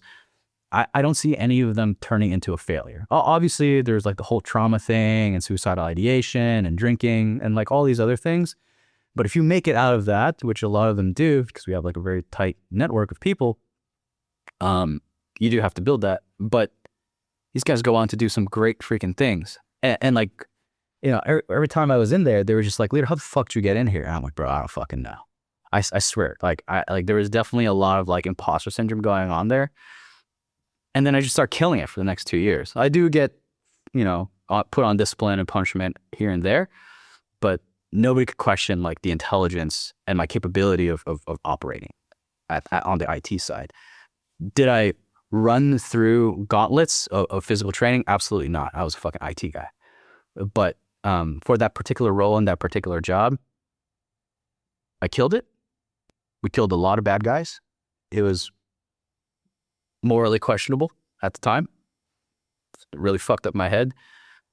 But the people I got to do it with were like the best in the world. I would have never traded it for any other things. Like even all through the pain and like trauma that period of my life may have inflicted upon me, I would say I grew from that.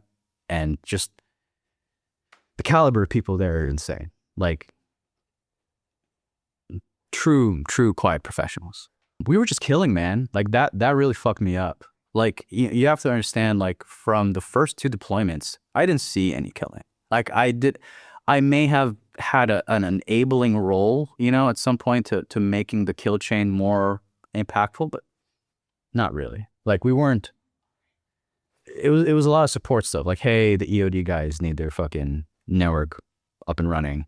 Hey, this, you know, colonel needs access to his exchange, you know, for his mail. It was never like, hey, improve the quality of his video feed so I could see the kill in 4K, you know, HD quality. Like, hey, make sure we have, make sure the network is so stable that we can develop pattern of life onto this high value target. Like it was never, my job before wasn't as impactful as it was during these periods of life. And now you're directly affecting the kill chain. Now you're like, oh, okay, I can see where my little tiny commands have this multiplicative effect on something that's about to happen in 30 minutes. Like that was the craziest experience of my life. And when I did that, this was like after 3 months of just like learning, like shadowing somebody of like, hey, what are we actually doing here? It's like, hey, like you got to learn this protocol. You got to understand our architecture. You got to understand what mission we're enabling. And you got to understand when you can't touch the network anymore, that it's in a fragile state. Like, don't touch it. And like, whatever you've done, like, that's it. You have to send it. And you're like, okay, good. Like, what's our timeline? Like, you got this time, you know, in a nice box. And there's always some weird problems somewhere. It's the craziest thing about these networks. They're like living things. Like your data, my data, everybody's data is like moving around constantly, and it causes all sorts of these small little impacts and network black holes and broadcast storms and inefficient routing. And sometimes things just stop and grind to a halt. And you're like, well, fuck, I can't take down the whole entire network. Like I have to like slowly restart these things, or I have to segment all of this bullshit off so that this group of IT products, these network products, these sensors, these effectors can talk to each other so you can do the strike. So it's a little bit abstract, but I have to be. But like there's always like this constant problem. And it was like so it was such an interesting challenge to have because, like, again, you don't see these types of problems. If anything, you're just like, what's my split time on shooting guys in the face? You know, like that's kind of the problems you see. Not like, hey, how do we put a hellfire on a person without missing? Right? So, super interesting problems. Did you ever watch these missions play out? Always. I saw every single kill. That's what fucked me up. Yeah. Now, was that voluntarily you saw, or was that? Oh, it was voluntarily, but it's the pastime. You see it now on Instagram, right? Like all the time with what's happening in Ukraine and Russia. Yeah. Well, you mentioned that, you know, some of them were like morally questionable, you know. How so? Is this because you like found out specifics about the mission and, you know, you just didn't agree with something, or? I think the reason why it was morally questionable is just that everybody's brown. Everybody's brown with beards and bed sheets, man. You know what I mean? Like, how are you going to tell? Like, how many resources and assets are you going to try to develop pattern of life? At some point, you're like, dude, we're out of money, or fuck it, bro. Just send it. You know what I mean? Yeah, it's not malicious anyway. It's just lazy. Yeah. Wow. That's what fucks you up, right? You're like lazy targeting, like lazy connectors, or meeting some abstract goal, pumping up numbers, right? Like, hey, we got to get like 500 missions this year. We got to get 1,000 missions.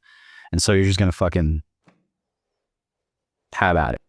In the middle of that whole thing, I remember what the first thing that like,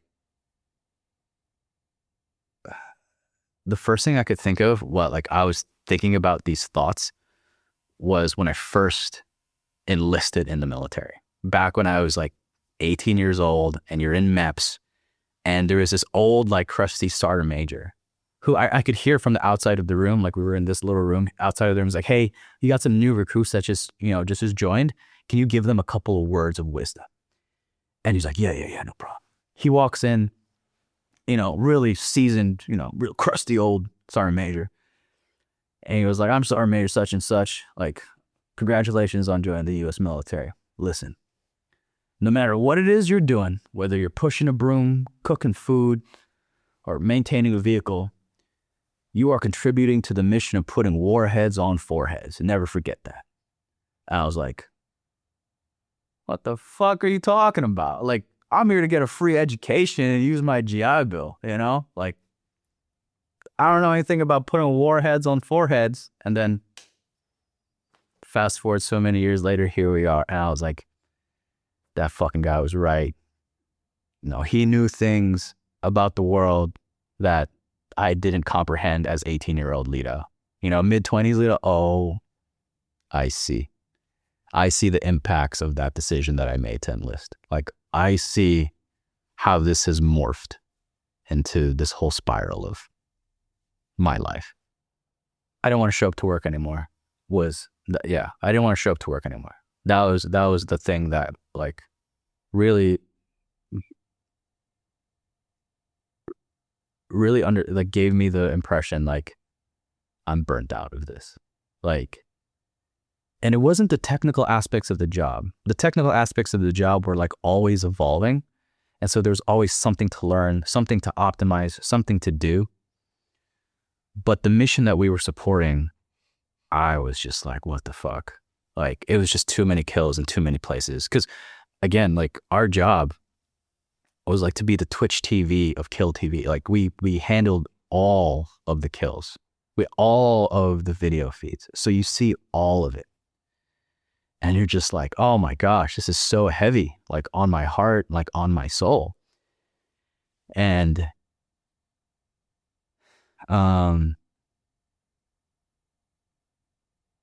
the other guys noticed, in the shop, and they're like, hey, you gotta think your time's over, man. And I was like, okay, I'll accept it, like you gotta get out. Or actually, I wouldn't accept it. I wouldn't have said no unless they fired me. So when they were like, hey man, like we're gonna put you on break, or we're gonna end this contract, I was like, fuck it. And I did an exit interview with the contractor person. And again, I had a back and forth with my PM, my program manager. He and I are still contacts to this day. Like, we're still friends, and we talk about like business and things like that. He was like, man, Lito, you're the one that got away. Like, what happened? And I was like, dude, it was fucked up. Like, we're just fucking killing so many dudes around the world. Like, that's crazy. And he was just like, yeah, I get it. I understand. Like, nobody denied that that was a problem. But like, after you kill so many fucking dudes, like, you're just fucked up in the head. Like, you got to question your values. You got to question your soul and who you are as a person. You know, my grandma told me I was a good boy, and then I'm doing things that were not very good, right? Supporting this. So that fucked me up. Like, when I got home, dude, I was depressed and suicidal as fuck. Like, in my own like lonely home in Vegas that I bought that never lived in, trying to make something meaningful happen, you know, in my life, trying to maybe start a business or maybe do some consulting, or like, I know a lot about like IT, maybe I can start a business out of this. And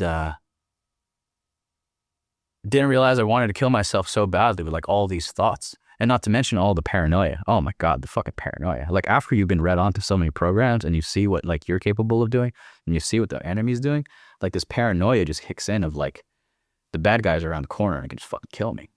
And nobody talks about this, but when I mention it, people are like, holy fuck, that's right. Like, because it's not just the fear that's like, what's it called? Fake, right? Fear is fake, but the danger is absolutely real. Like, you can absolutely become compromised if like you slack off, like if you lose your bearing. And it's like, yeah, dude, I was like scared to leave the home.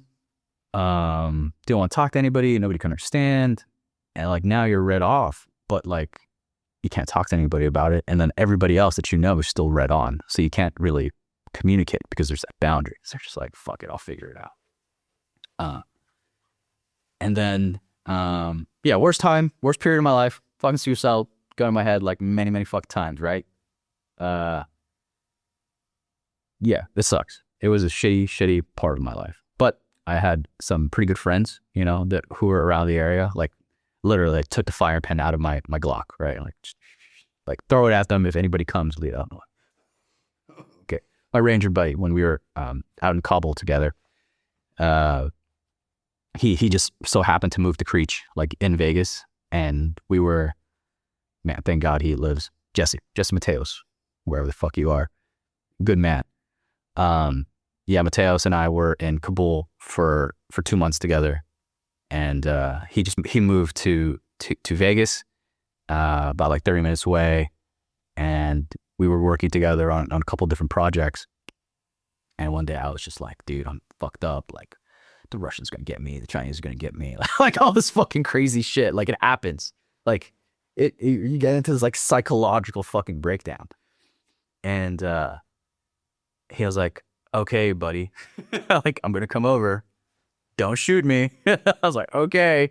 You know, just like in a fucking corner in my room. Because like, we're still going through a bunch of like tactical training while I was in the community. So it was a great time. I learned a lot. And he comes in and he's like, hey, are you all right? And he was like, I was like, yeah, I'm fine. I was not fine. He's like, okay, like, give me your gun. Takes like, gosh, just fucking disassembles it, takes the fire pin, and then gives it back to me. And he's like, all right, I'll see you in 30 days. And that helped a lot just to calm me down. And then I had a buddy actually live in my house because I was doing like Airbnb for a little bit. I don't know, whatever, illegal at the time for Las Vegas laws. But anyways, he was a combat veteran. He was in I want to say Iraq, but he was staying in my house for 3 months, becoming an occupational therapist, former like 11 Bravo, becoming a doctor. It was just like a fucking great story. And we were just swapping war stories. We were swapping like how angry he was when his buddy died, and like he wanted to kill all the fucking turban heads, like ROE be damned. Like, he was going to kill all of them. They had to take his gun away and all this shit. And I was like, dude, I feel you. like nobody understands, and like these fucking kids in college don't know fucking whatever they're talking about. And we're just like commiserating about like our shared experience. He's like, I grew my beard out because I could finally grow my fucking hair, you know? And I was like, yeah, I tried. Couldn't fucking grow anything, so I grew my hair out instead.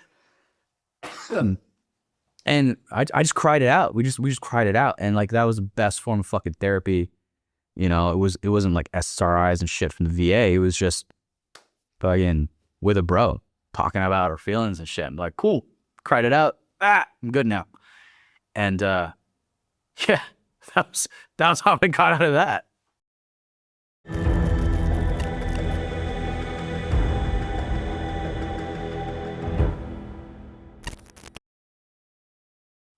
So I get out of my depressive hole, and I start a startup. I founded a company called Battle Buddy, and super, you know, ironic name, ridiculous, but it was for suicide prevention, like some technology and maybe an app, and you know, just sharing stories, because I went through all these like suicidology courses in Las Vegas to try to understand my own problem, and I talked to like UNLV.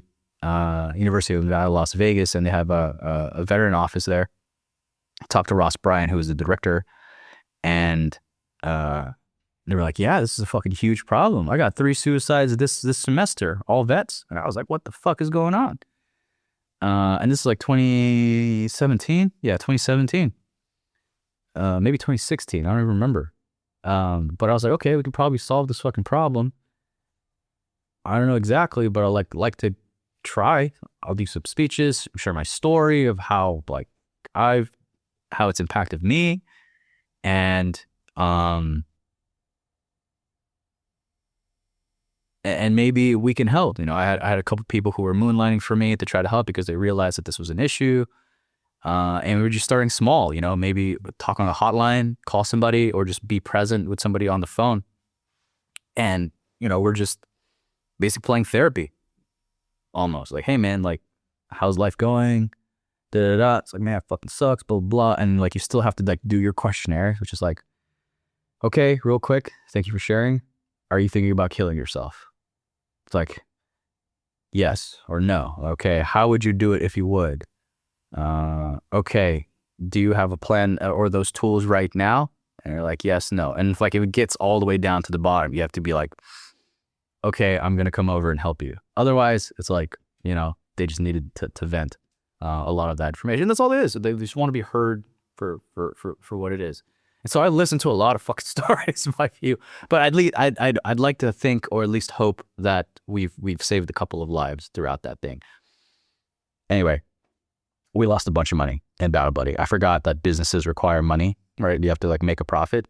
Had no idea, because, you know, I've never thought of like business before or entrepreneurship in that way. I just wanted to like start this mission to like help guys, and I was like, oh yeah, we got to make money, but money had already run out, and then we shut all that down, and then we made a pivot, as the business people would say, and started making like defense products, supercomputers for special forces, and new algorithms and new tactical radios, maybe, you know. And so me and my business partner, Bill, started building all these different products with this idea, like this would fund Battle Buddy. This would fund like this startup. And it's always still like in the back of our heads. And we've gotten detracted from the mission, but like that's where we started with. We got a couple patents and it was all cool. We did a bunch of talks in DC. Everything shut down with COVID.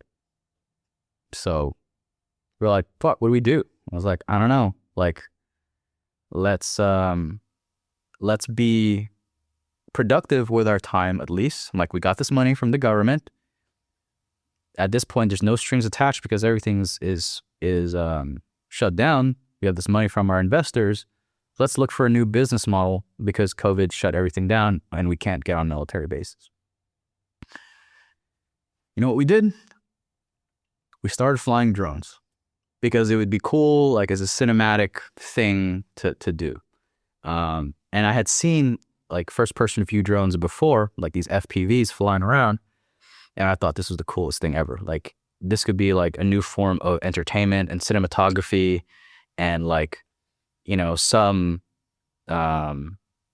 veteran service member and some kid could be playing like Fortnite together out in the real world, like swapping stories of their military experience. Like this whole like thing of introducing tactics and like these new drone angles and you know, it could be a whole TV series or something. I don't know. We were just fucking thinking different business models, right? Like I got to now think about it like as a business owner, how we're gonna make money off of this. Yeah, so that's how I learned how to fly drones. It's like fucking like we got to get these cool cinematographic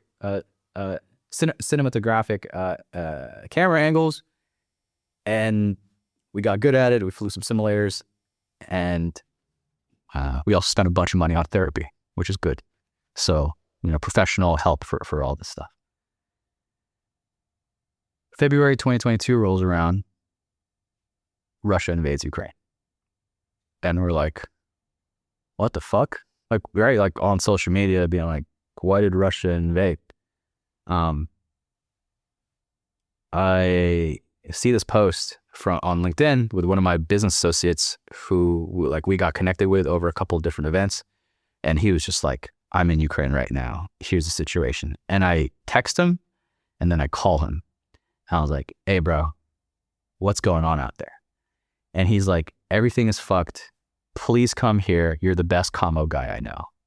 And I was like, I'm on my way. So, I pack up my bags. I talk to my mom. I talk to Bill.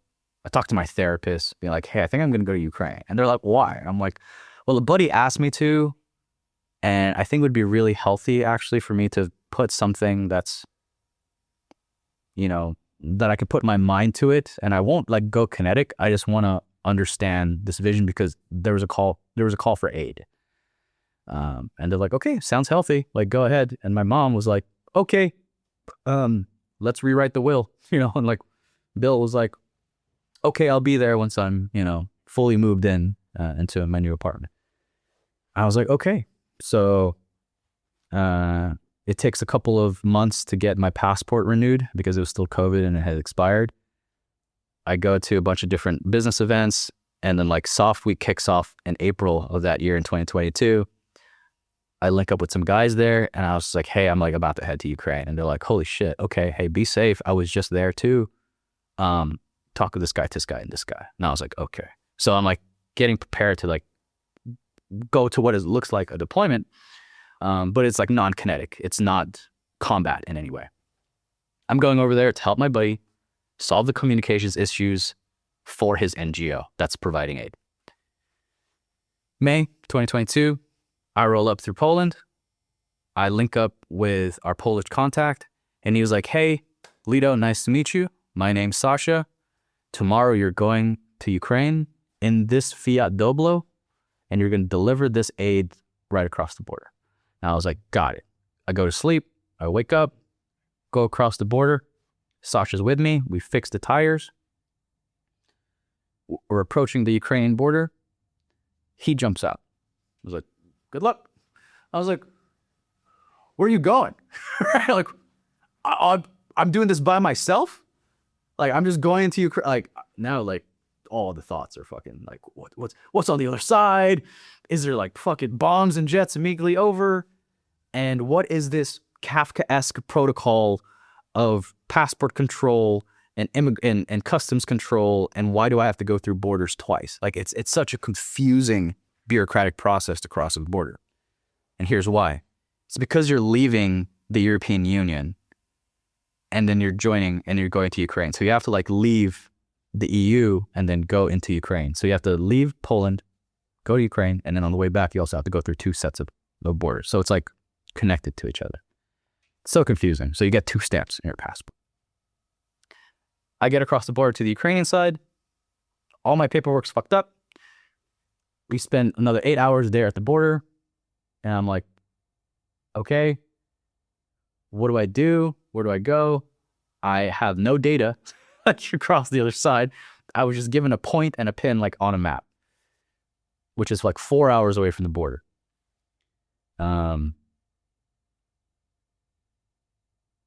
We, thank God, get past the border.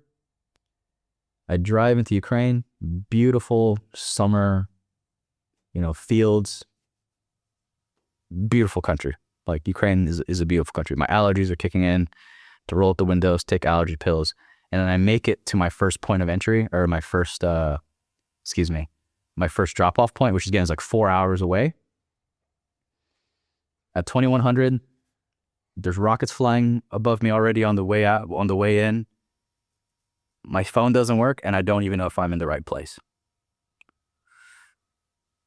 There's a guy in a tiny little shack in this place where I think I'm supposed to be, which is like a safe house, like rail yard type area. I go over there, and I'm like, hello, telephone, like phone, like phone. And he's like, mm-hmm.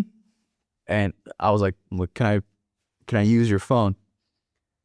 I get his phone. I dial Sasha's number because I wrote it down. And I call him, and I was like, and he goes, hello. And I was like, hey, it's Lito. I'm using some guy's phone. I'm here at the location, I think. Like, it's this abandoned train yard thing. And he was like, Sasha goes, good. That's where you need to be. Stay there. The guys just left. They'll be coming to pick you up in 10 minutes. I was like, okay, I'll be waiting. Hang up the phone. I say, thank you.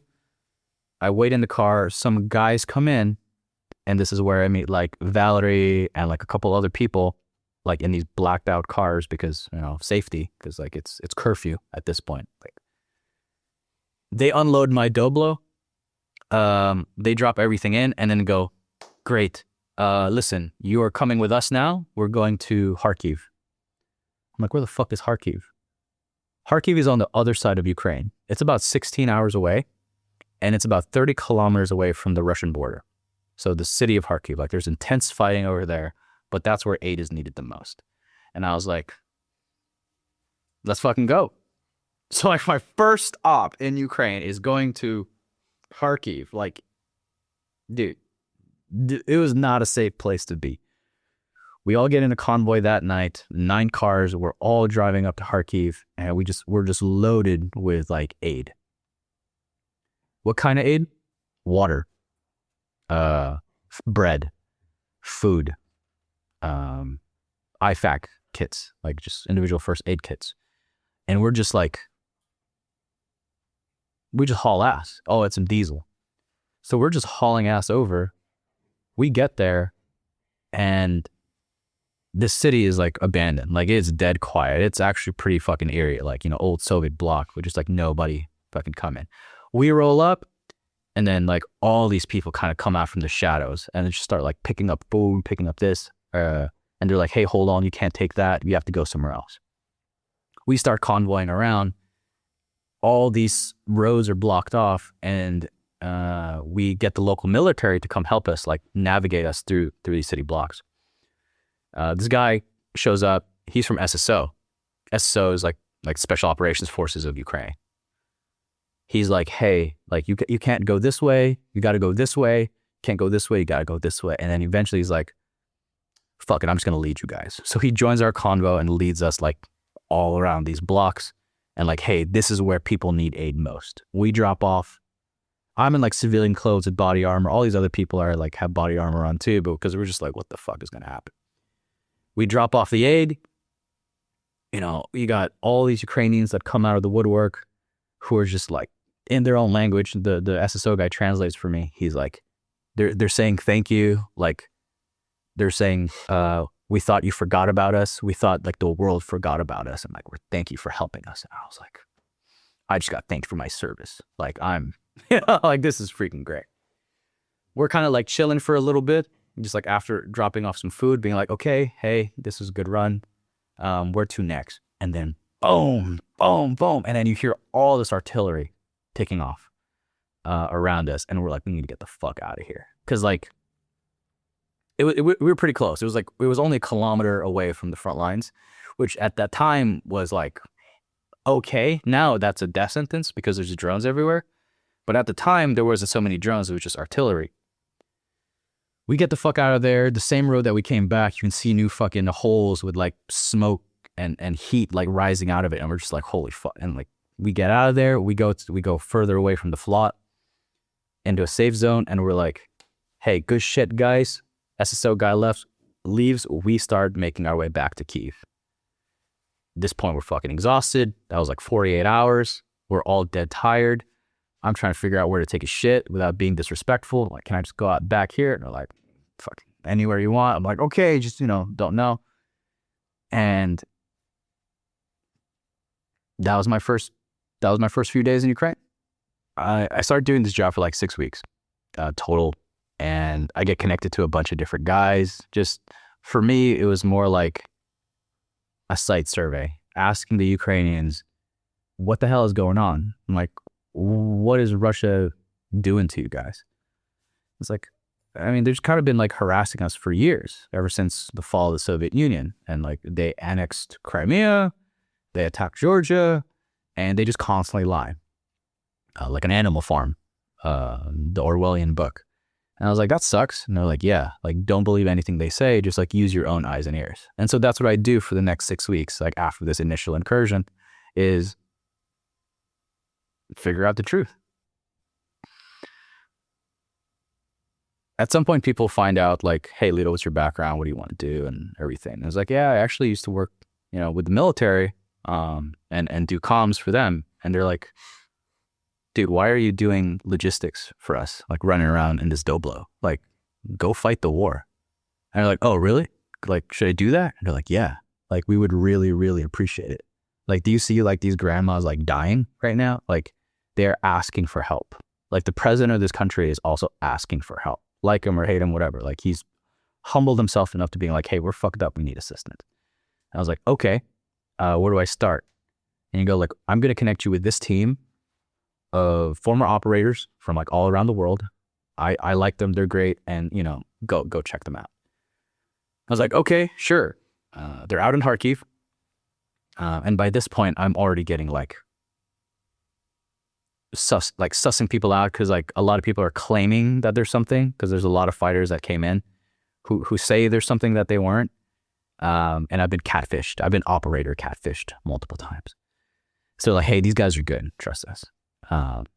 So I go back to Kharkiv. I meet with the TL and the ATL of this team called Team 13. And we sit down, they pick me up.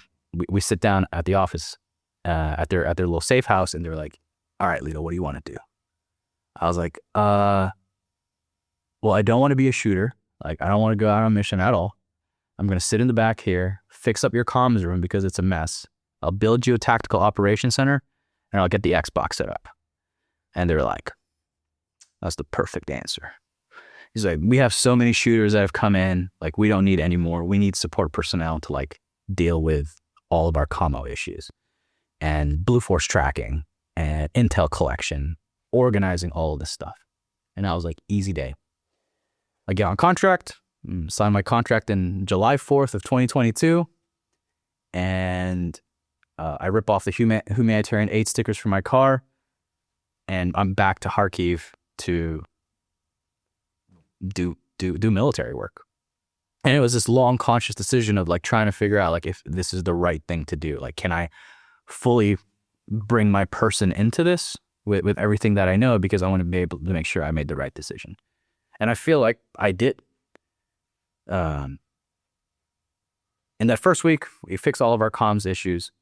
And the guys go out on mission, we're tracking them, just support staff in the rear, making sure that while the guys go out, they are supported and they have communications to a quick reaction force, like a QRF, just in case anything goes wrong. So we're the lifeline for them. We have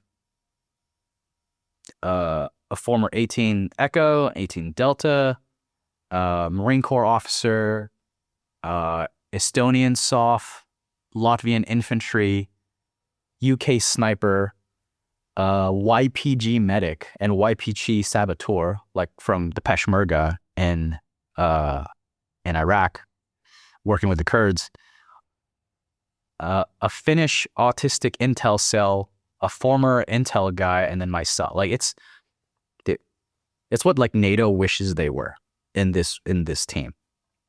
That was Team 13. It would be one of the first international Legion teams underneath the Defense Intelligence of Ukraine, DIU or GOR. So the GOR Legion was like the first, that was the first team, Team 13, and then Pete's team, because this guy named Pete ran it, Team 13. And the guys went out, did recce's, looked for stuff, shot dudes in the face, came back home. But throughout this summer of 2022, like it sounds a lot longer than it is, but like really it's just confined to like summer of 2022. All these drones started appearing like everywhere. And our TL had changed. It was Luke. Now our new TL came in, Bam Bam. He was like, who the fuck knows anything about these drones? I was like, I do. I was like, okay, you and Marcus go fucking figure out these drones. And that's where it started, this whole drone warfare of how to conduct intelligence, surveillance, reconnaissance using small, tiny quadcopters that are like commercial off the shelf. We figured out how to rip all the components, the computer chips out of it and do software hacks like a jailbreak so that it doesn't report to like Chinese servers. It spoofs all this information so that when you're flying it, nobody knows where you are. And we operationalized it. Like we made it mil-spec from something civilian. We figured this out. Bam Bam's like, okay, you and Marcus are going out on the next op. And I was like, fuck, I don't want to go out. Like I said, I don't want to go out in combat.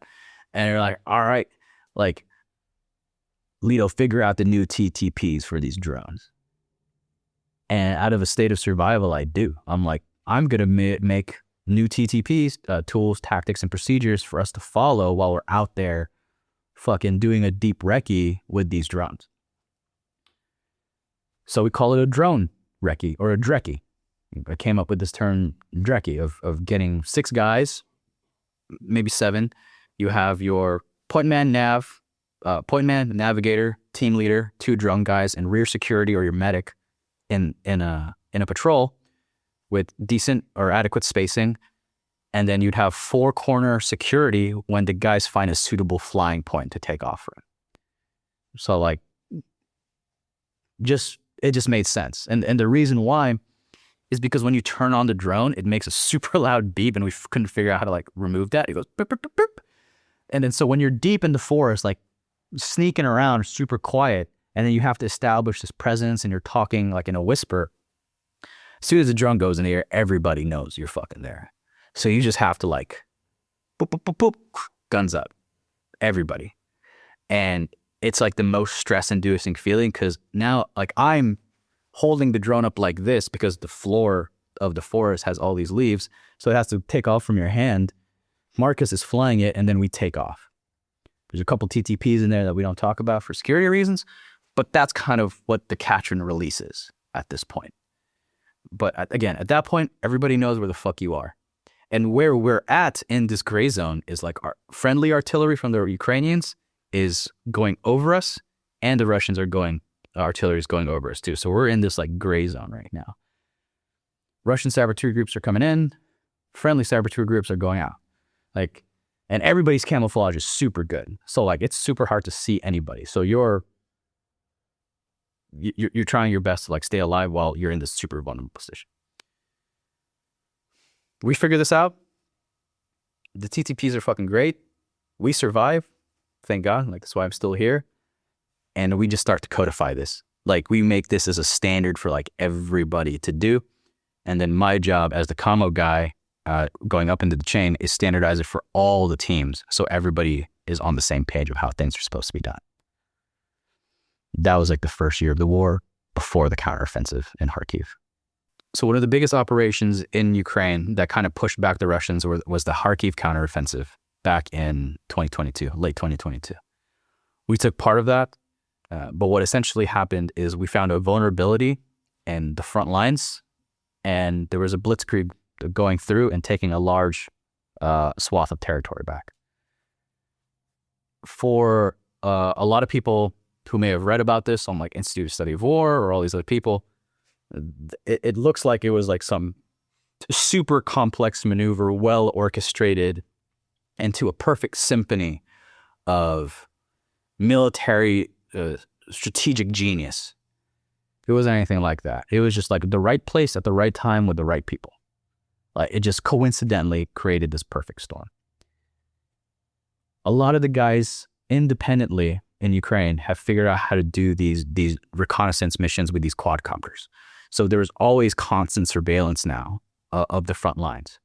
As soon as you see some sort of vulnerability, your artillery pieces are targeting that like in a call for fire, but the artillery piece can spot those targets themselves now, so they can adjust their own fire and become a lot more deadly and a lot more accurate. So these Ukrainians started using like German 155 mm towed artilleries to shoot these things, spotted by a DJI Mavic quadcopter, and took down large portions of the flot that had anti-tank weaponry, like an anti-tank guided missile or a cornet.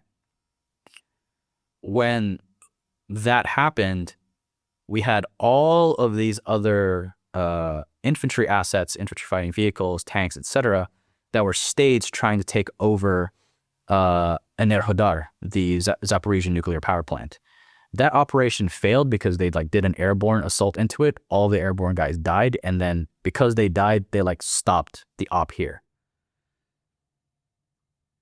The Ukrainian I was with, the company commander, who's really big, fat guy, a mess, was yelling to his general, like, get that entire fucking army over here in Kharkiv right the fuck now, because we just took out all of their anti-tank weaponry. Like, we can push this, we can push this, we can push. And he was yelling that whole fucking time. Like, try and be like, okay, fine. And so this general and that maneuver element moved all those tanks to our AO. And the morning of the counteroffensive kicking off, we were walking the dogs. And you had all these cars just start showing up in the morning, like lost, looking for directions. They were like, hello. I'm like, b'zhay zdоровья. De mine. Like, it was like, where are the mines? Where are mines? And I was like looking at our ATAC. Like, the mines are over there. And it was like, okay, flot, der flot. Where's the front line? Like, that way. And they're like, okay, start going that way. And we're just like, what the fuck is going on? Like, nobody's told us anything this far, but throughout this whole day, we can start seeing all these vehicles start showing up. There's all this activity. We're back at the safe house. We're like, hey, we need to ruck up and figure out and do a recce, do a KLE, a key leader engagement, just to see, like, talk to the big bosses, see what the fuck's going on. One guy was not there. It was all completely abandoned. The other guy was rushing on his way out, saying like, hey, we just got to sign this sector. There's going to be a huge assault coming. And we're like, holy fuck, like, let's take part of this. By 1600, that same day, we're all geared up. We start going to the flot, and we're maneuvering south to north right now. And on our left side, like facing east, all of these vehicles are lined up, like Hilux, Lada, kind of like a Camry. Camrys, Mom Station Wagon, T62, T72, BTR, Lada, Hilux, Mom Station Wagon. Just like all in a line, just in this berm, like underneath the main MSR, like underneath these trees. And I was like, holy shit, this is like the modern cavalry charge of modern warfare. And you see all of these Ukrainians putting blue tape on them, just like sharing rolls and rolls of blue tape. And I was like, that makes sense. Because at this point, they're not worried about camouflage. They're worried about friendly fire in the chaos of battle. So putting blue tape on yourself means like, please don't fucking shoot me in the back. And I was like, they're preparing for a huge fucking fight. And we're just going up and down because we were seeing if our vehicle there was destroyed because it got hit by artillery, a second vehicle of ours. We came back home and we were like, yo, we need to go. We need to go on this op. And it's like, we haven't been given orders. We need to stay back for the day. That fire watch that night, I missed the whole entire Vanguard push. And we were so fucking pissed. I could hear the fighting at night, just like with my fucking single monocular, just like hearing the gunfight, like, and I'm just like, fuck, I wish I could be there right now. We catch up later. We win a huge counteroffensive push. And at this point, it becomes standard throughout the entirety of the military that drones are the way of warfare in the future. At this point, we're only doing ISR still, like intelligence, surveillance, reconnaissance, and some drone droppers. And as we fight into Bakhmut, coming in and out of Bakhmut, and Vuhledar, which is nearby, it's all of these like ISR drones spotting for artillery. In the spring of 2023, we start getting FPVs. FPVs are first-person view drones. You have goggles or a display, and you're like the missile. You fly the drone everywhere you go. It's incredibly hard to fly. There is no AI, there's no assistance, and you can crash it very easily. But with enough training, with enough piloting, you become really, really good at this, and you're now a hyper-maneuverable flying IED. That's what an FPV is. It's like everything we've learned from like Iraq, from like the big Air Force MQ-9s to IEDs. Now we're like, hey, why don't we just put this on this thing and fly?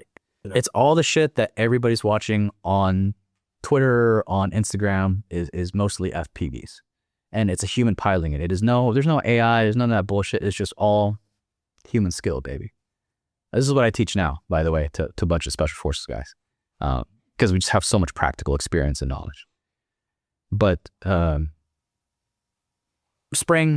of 2023, like I had a couple FPVs in my bag that Bill had dropped off to me. We were just testing some shit out. And then we go through a formal course of FPV piloting that takes me from here to like, boom, super high. And it was a former drone racing league champion who taught me in our small cadre of operators. And we're just like, holy shit, we just got trained by the best FPV pilots in the world. I'm going to operationalize this. So we do this 2-week course. We get super good at flying orbits around vehicles and stationary objects, flying from moving vehicles, flying at moving vehicles. And then we're like, I got to get back to Ukraine and fucking kill guys. Like, this is going to be fucking sick. So that's exactly what we do. And it takes off from there. No pun intended. It's crazy. It's the cost asymmetry alone of like an FPV built by, let's say, conservative estimates, $2,000, taking out multiple millions of dollars of tanks, light armored infantry vehicles, light armored vehicle, logistic vehicles, hard points, is the future of warfare. And we were very early adopters of this thing to prove that this thing works and it exists and that everybody needs to be on this. Dude, it was great. Like, I know it's like, I just talked about like the trauma of like killing guys, but like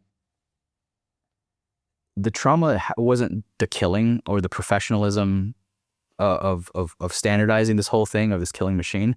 It was the ambiguity of the killing. It was like, dude, we're fucking bad guys in Afghanistan, like just trying to impose our will of like democracy or whatever the fuck that they don't even want because they don't want to defend it. Now you have the Ukrainians who are saying, please help us. Please help us kill these bad guys. Do you recognize that they are invaders? That they did not recognize the sovereignty of our country and made false elections and false promises just to justify like the excising of our territory? Like, do you believe that? Like, yes. Okay. Do you think they're bad? I'm like, yes, they're absolutely beheading people, digging unmarked graves, and raping women and children. Like, they're absolutely bad people. Like, will you help us kill them? Yeah. Am I a legal soldier in your military? Yes, you are. Here's your contract. Boom. Please show us different ways to kill them more effectively. Please help us build our communications pathways to be secure and reliable and standardized. Please show us how to fly these FPVs into Somalia. Dude, it was great. Like, it would be so surprising to introduce you to the kids who are flying these things, or the old men flying these systems like they were just naturals at it, like they're surfers of the wind, just smooth sailing right into Russian assets. And absolutely If there's any trauma that they might have, it's because they didn't kill enough and the bad guys just keep coming. There's just more waves. And the Russians just don't even care about their lives. Like they just keep sending in waves of infantry or conscripts without a care in the world for who they are. There's commissars, people with guns who will execute them if the Russians turn around. That's the only pity that I have for them, but they just keep coming. I used to say jokingly, but also somewhat seriously, that, sir, if I was given the authority, anything within 5 kilometers of me dies, if you want it dead. And it wasn't just me. Many of the other guys who are FPV pilots with the appropriate payload, with the appropriate munition, with the appropriate platform, batteries, cameras, etc., would be able to do that same thing. And they do. And they immediately, the ones who are more forward thinking, immediately put that into their CONOP, into their IPB, and said, okay, this is your sector. As if like you're a sniper team. Like, here, FPV team 1, go here. That's your lane. And that's it. I don't want to talk specific distances, but you can imagine that it started out like a 5-kilometer kill chain, or 5-kilometer kill radius. There's a huge explosion of this market of drones, right? Like, most of them are kamikaze in nature. Like, they have a munition or like a warhead zip tied or duct taped on, strapped, and takes out a tank. The US government probably wouldn't buy something like that, but they're already trying to make new standardized version, like the M4 of drones, to accommodate for these different types of munitions and their mission sets, and for who in the joint force will actually use this. Like, Ricky guys will probably use a fixed wing drone.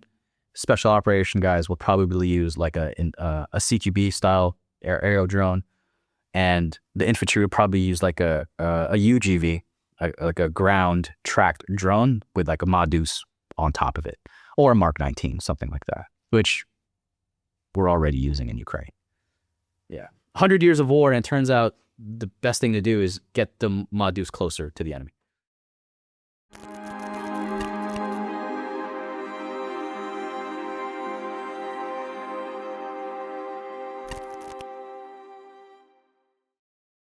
So the truth is, at any time, Russia could just turn around and go home and the war would be over. Period. They could just go home. Ukraine isn't overreaching or starting anything that they don't want. They're protecting their sovereignty. And they're arguing over those territorial disputes right now. It's always been about money, people, land. Okay. Like, acknowledge it. But don't lie to us about why you're doing this, why you're fighting the war. That's what Russia is really good at doing. Russia is really good at fueling propaganda. They're very good at cross-border influence operations and shaping the narrative online in the media. The truth is, the war has shifted into a very dangerous territory where narratives can control the war. But while they're trying to fight that online, like Russia's trying to influence our elections or influence the narrative of how strong they are, they suck, man. Like, the Russian military is weak, and the Russian society is pretty weak too. Like, the Russian military is so bad, they were at the brink of collapse for a country who doesn't have a navy or who doesn't have nuclear weapons. Like, they were losing.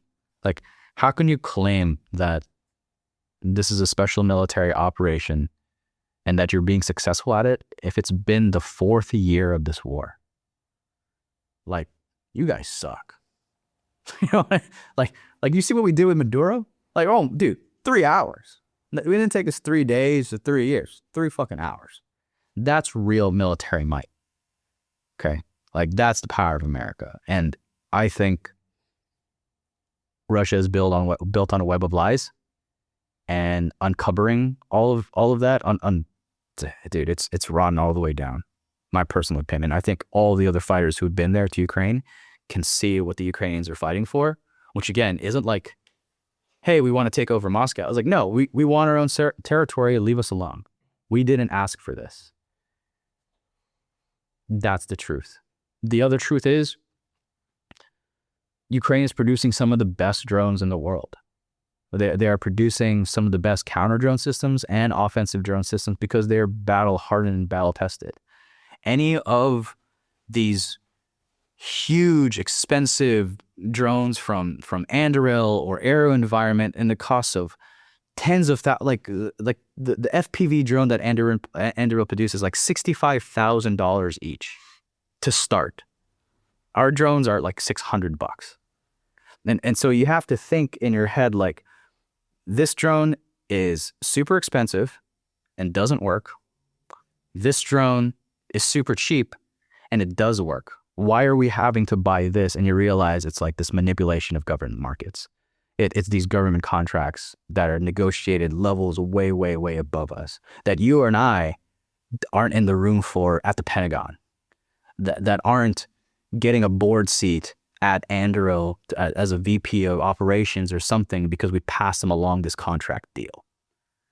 Because this is that military industrial complex that is so shielded from the military green suiter until you're out and you realize, oh, this is how the world works around the military. That's the truth of it, man. It's always been about money. I think there are a lot of people that are still incentivized to spin the wheel, to spin a web of lies about capabilities. Because of money reasons, because of contract renewals, because my buddy works there now. And unfortunately, the person who's affected by this is the green suiter. The person who's eventually going to get that weapon system or that counter weapon system, like a counter drone system, and they're going to find that it's not going to work. Just recently, Dan Driscoll, the Secretary of the Army, said Drone Buster fucking sucks. And, you know, it's weird to come from me, like some random fucking guy saying, yeah, this thing's garbage. But for the Secretary of the Army to finally say that, and the amount of roaring applause that he's getting for saying the truth, I feel like that's going to be a change in the realities of the world. Like, because they know that this is a problem, a real problem, an asymmetric threat where guys who are parked in a truck in a parking lot right outside an airfield, in an airport, or outside of a military base can do ungodly amounts of damage. And we don't have all the necessary tools to stop them right now. There is a clear capability gap that we're trying to address. That's the core that we're trying. So what are you up to these days? I'm training guys on how to kill dudes with FPVs. Yeah. So I'm training our operators who still think drones are pretty gay to like say like, no, it's probably the next, it's the next best sniper rifle plus mortar system that you're going to have organic to your unit to go kill guys. And they're like, yeah, but it kind of sucks. And, it's not shooting guys in the face. And I was like, I understand that. Don't get me wrong. Like, I'm still a dude at the end of the day too. Just try to kill somebody. And once they do, they're like, oh, I get it. Like, this is fucking sick. And then you're going to have like these big, super buff guys being like, yeah, this is the specific, drone profile. Here's my PIDs for this. And like the angle of attack, like they get so into it and I love it. And the more guys we have that can be FPV pilots or drone SMEs, the more it informs the defenders on how to stop this threat. So you're going to have more guys doing function tests and defensive tests around military installations or military bases. And at the end of the day, somebody's going to notice that like, holy shit, hey man, like we're vulnerable. Like we're trying to make this an issue now in the most legal way possible so that people see like this is a problem. Unfuck your shit. Like invest in the right things. Are there solutions out there that exist? Absolutely. You're just not seeing it because you're getting lobbied so hard by these companies to only look at their solution, which again, we know doesn't work. So that's what we're trying to do.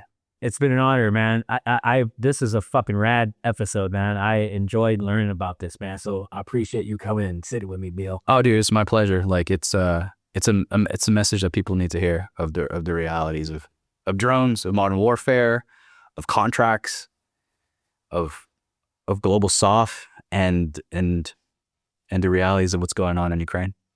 Right on, man. Keep fighting the fight. Thank you.